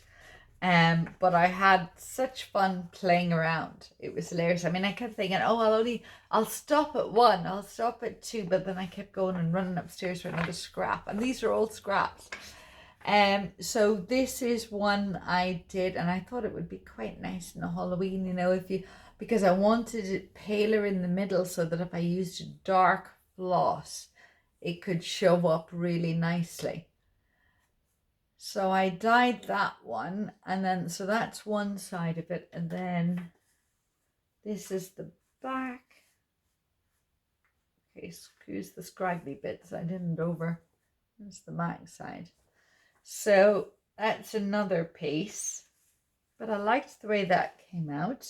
Where are they? There. And then I did this one. Oops. And I didn't bind the edges or do anything like that, but I like the way this one came out. And I'm kind of thinking, I wonder would people be interested in this? Maybe not as extreme colors, but a more subtle mottling to sell fabrics. I did this one, which has got, yeah, that's looking pretty true. It's got her hints of purples and pinks. And it's kind of like a marble. But I think it's quite interesting. And as I said, I did this because I really wanted some pieces for Halloween for me. But I'm thinking, I wonder if I got a little bit better and maybe people would be interested. And that's the back, which is very, I think it's a bit garish. It's nice, but it's not quite as soft. But it depends on what you like. That's the nice thing. Is this one. I like that. I think that would be quite cool. So I wanted to try that to see. So that's that one. Then I did, a very autumny burnt ombre, kind of a color, nothing very fancy. This is on Ada, just for the fun of it. And it was a scrap that I had, that I bought. I think I bought it in a pile of stash because it's overlocked or zigzagged at the edges. And I just did a kind of a burnt effect with oranges and yellows, and I baked that, and I mean it's very plain on the back, but I baked it in the oven as well on that one. Got the colors out, but I quite like that. That's quite nice. It'd be nice for autumn maybe. And then I did a subtle one, and this is a hardanger fabric. It's a very cotton, very small count. But I was just, and excuse all the threads hanging off. That was with me ironing and stuff. I just did a subtle mottling on that one, just to play along. It's got a hint of colour, and then you can see the back. It's very, very subtle, but quite nice. Oops. I think that would look lovely for a little summer piece. Or even a Thanksgiving piece with the autumn's colours coming out quite cool. So, oops, take the thread off. So I quite like the way that came out. And then this is my favourite. Well, yeah, I think it's pretty much my favourite as regards wacky. I think this will hold up really, really well for Halloween because it's got greens and greys. And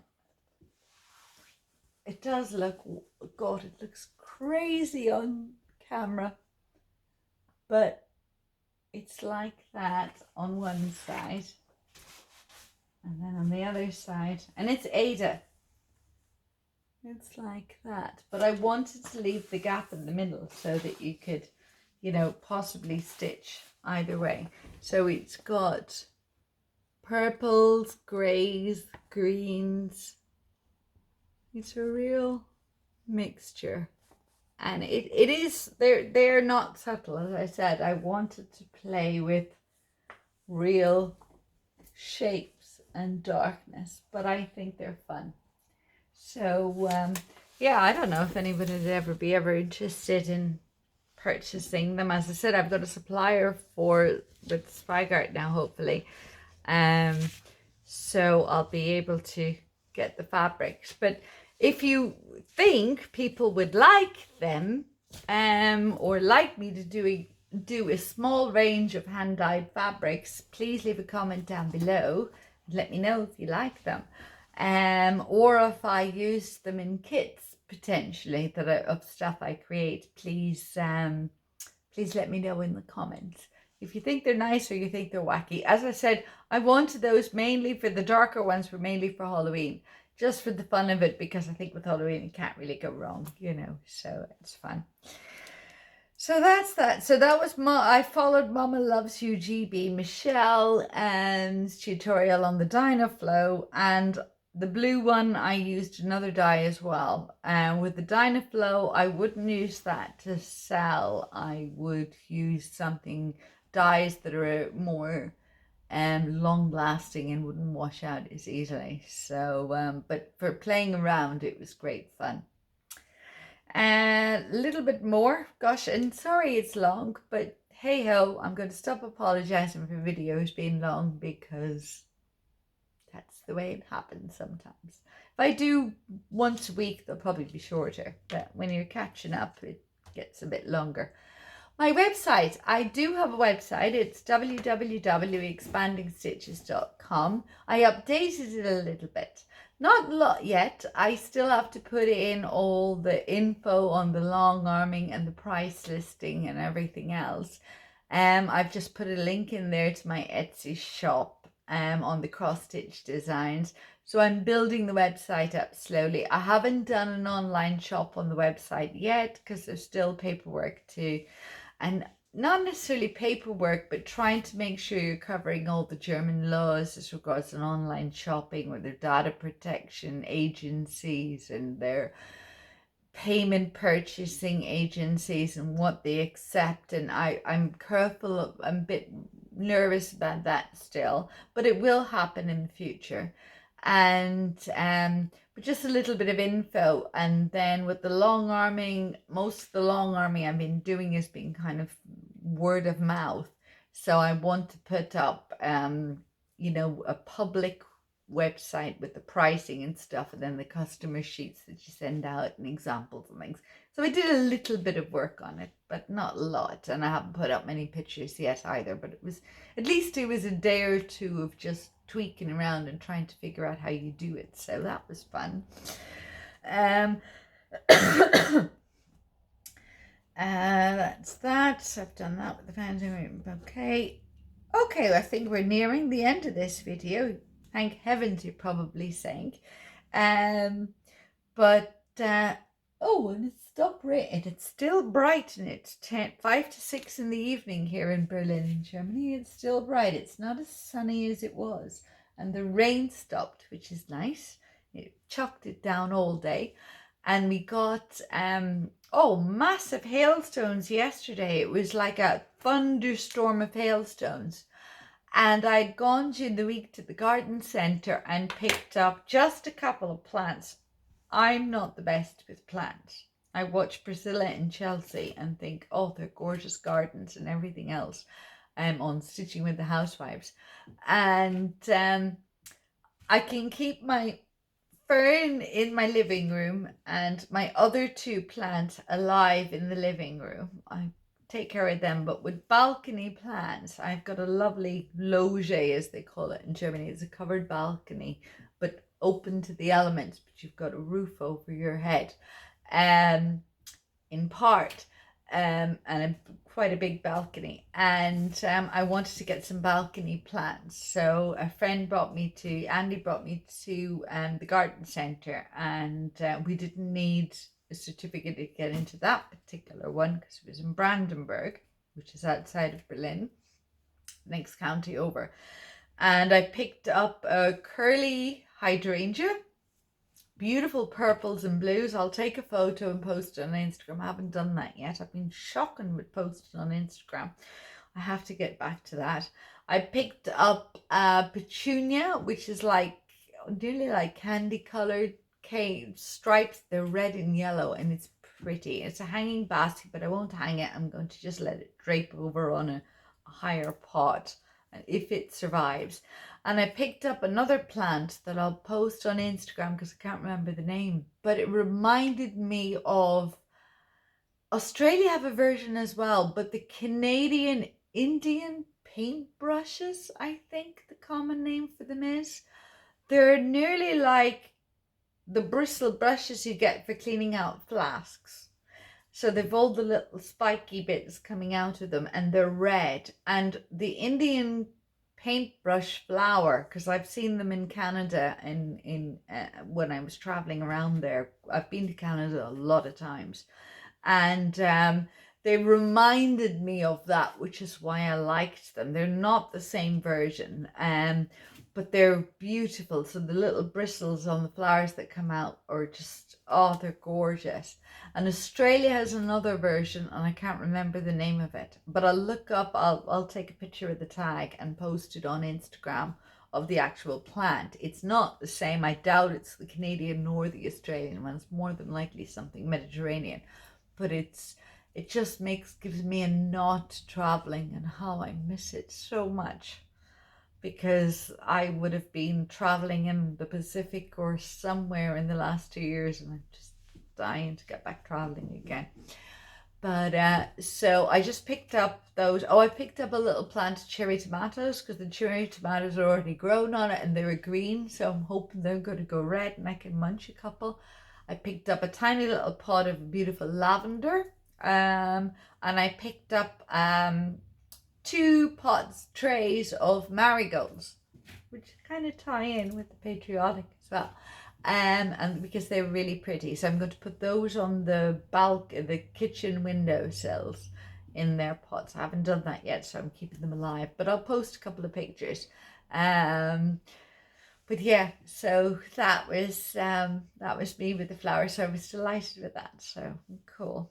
And but of course the hay fever nearly killed me the day I went out sweeping out the balcony to get rid of all the winter stuff and make space for that. And for 2 days after that, with all the pollen getting churned up, I was nearly flat in bed most of the days after that. So even with antihistamine. So thankfully it's May now and the love all calmed down, so that'll be good. Oh yeah, vintage treasure. Okay, so I showed those. Yes, this fell down on the ground. This week's vintage treasure, I should say, is, whoops, moving around. I rescued purchase, I suppose you should say, this from a lady in a German, and I can't remember her name. I'd have to look it up, but she was very, very nice. I picked it up on Facebook because she wanted to get rid of it, and it was very, very grubby because she had it hanging. I don't know how she didn't have tape on it. I can't remember. She'd had it hanging up on a door for years, donkey's years, and I paid €5 for it at the time. And it actually, what I want to do is, I spent a lot of time washing this very, very carefully. I think it probably had about 10 washes in the sink and rinse outs. And I actually want to put a border around the edges because it's all the frayed edges at the moment from washing. It's on a cotton cloth. I haven't counted the count, but it's quite a large count. So I'd say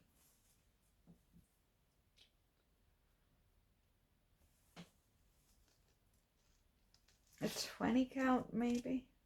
No, not even that. It might only be something like 14. Yeah, more like 14 or something like that. It's a large count. I will count it and let you know. But or if you're interested, I'll let you know. I purchased it and it was only €5, but she wanted to get rid of it, and it really was not this color. It was extremely grubby. And I did a lot of soaking and a lot of rinsing. But when I've got my bedroom door, the door here to the mezzanine is clear glass, which I don't mind here. But my bedroom door has got a big glass panel in it, and I've got a wall hanging it on in the moment. And the same with the kitchen door downstairs. It's got a big glass panel. I was thinking that might look quite nice hanging on the back of the door so that you saw it through the glass. But this is, and it's Mediterranean style, but it is a treasure. And look at all the beautiful work. That's why I'm delighted I got it clean and that the color didn't fade. It's a tree, you know, a bush tree. Look, and I'll just scroll up this way. Look at all the work, and you can see where she's done all the back stitching and everything. And I know it's a pattern from a German designer somewhere. I don't know which one, but I know it existed. So it's like your little daisy bush or whatever the name is. And it's long. She's done the little bark. She's done the little terracotta plant pot. And all the stitching, and then the bit of grass. So, and then she's got her, it's either the name of the designer or her name, but it's 1987 anyway, the design. But yeah, it's massive. Like, I'll just stand up here and you can see. So, okay, to the ground, it's to there. But yeah, it's quite big, so it's perfect for a door. So when it's touching the ground, it's here on me. So, but yeah, it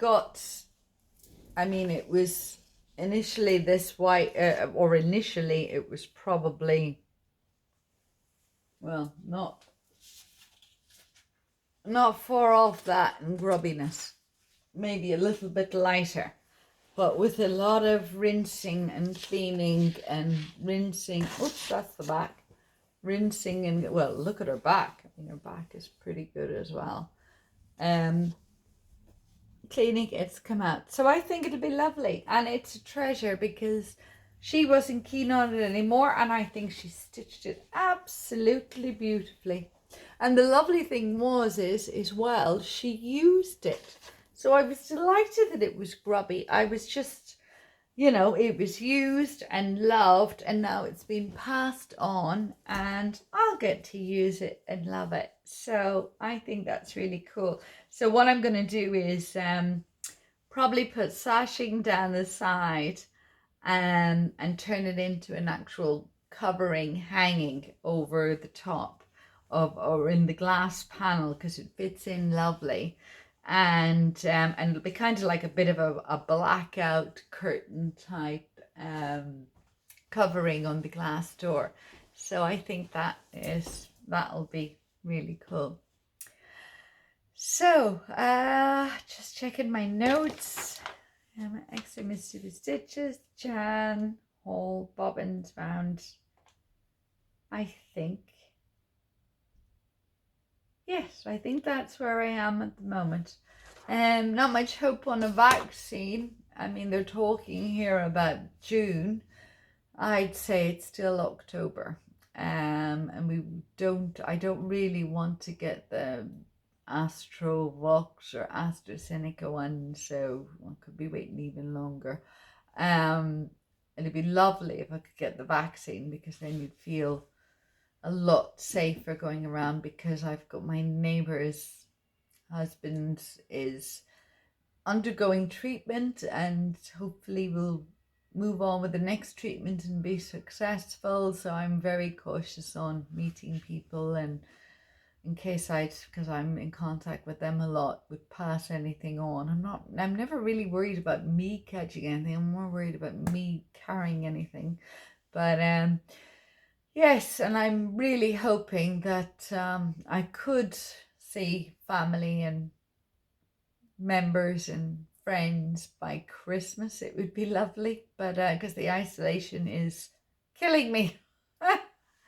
It's not easy. It's I'm a people person. I love people, and yeah, it's not easy. But everyone's in the same boat. We're all doing it, and struggle through, keep safe, and yeah.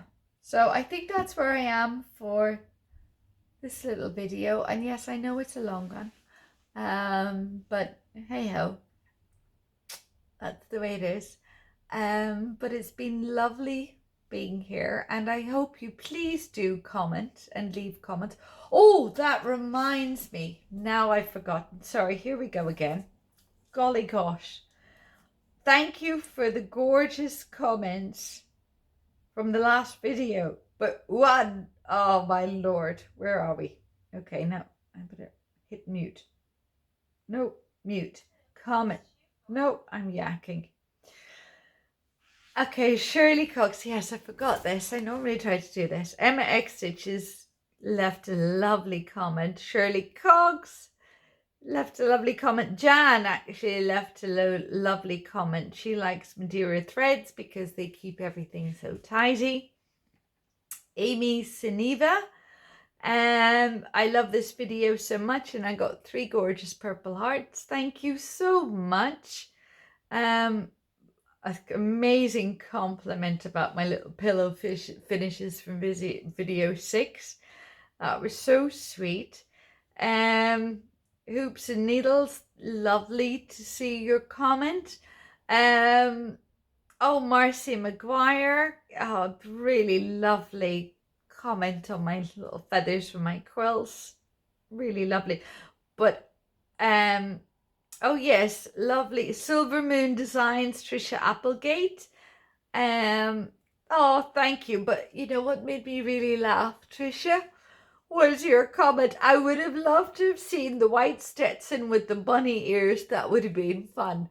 Yes, I know. Maybe I should do it. Maybe for the 4th of July, at some point in July, I'll pull up the Stetson and I don't know. I don't have real cowboy boots yet. Unfortunately, I didn't get a pair when I was in Canada the last time. But I'm hoping if I get over to... Oh, I've just remembered something. If I get over to the US in next year, I'll be able to. And, okay, I'll go back. George Thompson, that's Liz. What did she say? Oh, yeah. Oh, just... Carol Webster, brilliant stitcher. Andrea Caffrey. Oh yeah, she's a long arm quilter. She's moved back to Australia. Oh, you lucky dear. But honestly, we'll have to keep in contact because the next time I'm in Australia, I'll have to come and visit and do a zip flight down just to catch up with you. But actually, that reminded me when she said, so that's some of the comments. StitchCon. I don't know if you follow Just Keep Stitching, and yeah, I should be finishing, but I'm going to end up at this one. StitchCon with Just Keep Stitching's YouTube, which is Pam and Steph. Oh, StitchCon 2021. I got an invoice. I was on the waiting list. I got it. Absolutely got it. I've been on the waiting list since 2019 because obviously, you know, they've increased in numbers. They've built it up. Now they're doing 2 weekends of StitchCon. It's in the US. To everyone else in Europe or in the world, it's StitchCon in America. And if you don't know it, just go and watch Just Keep Stitching, Pam and Steph. And they go back and watch some of their videos, go back and check out their footage from StitchCon 2019, and you'll get an idea. I think it was 2019, yeah. But I got an invoice from Barbara, and I had to turn it down. And I cried, and I begged if they could put me on on next year's website, but they can't because they're not doing or next year's waiting list. They're not doing the waiting list for that it's automatic that you can transfer over. I had to reject the invoice because I can't get the vaccine. I can't travel. I can't risk going from Germany to America and catching something somewhere and bringing it to 300 odd members or 400 members in StitchCon. I just can't take that risk. And I obviously my first travel will be home to see my family and my parents, so that's the first thing, and StitchCon is in June, July or whatever, so I had to reject it, and I was so delighted because I've been waiting so long on the wait list. So for all of you those that go to StitchCon, oh please hashtag me and tag me on Instagram so that I can see your photos and your videos at that time. I would love to see them. And I'm there with you in spirit for sure. Sorry, forgot that right at the end. And as I said, if you want more info, go and check out Just Keep Stitching, Pam and Steph. So 2 hours 14, that's got to be a record. Yes, I'd say there'll be lots of toilet breaks for many of you, and coffee breaks and pauses, but hey ho, this was a catch up of a couple of weeks. So yeah, so I'm going to end it there, and I'll try to get back to you as soon as I can. If it's in a week, which would be lovely, I'll try, and if it's in 2 weeks that is planned, I'll get back to you. But yeah, take care. Stay safe and very healthy, and best wishes to all of you.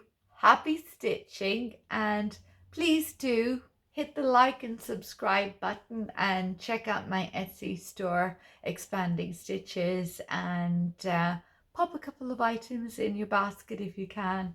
It would really, really help me build up my little business. Thank you so much, and I really look forward to reading all your comments.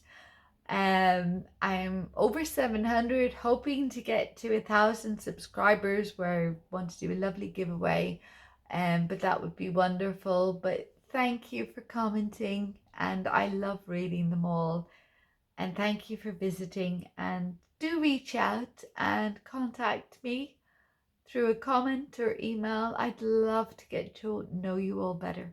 Thank you so much, and see you soon. Bye for now.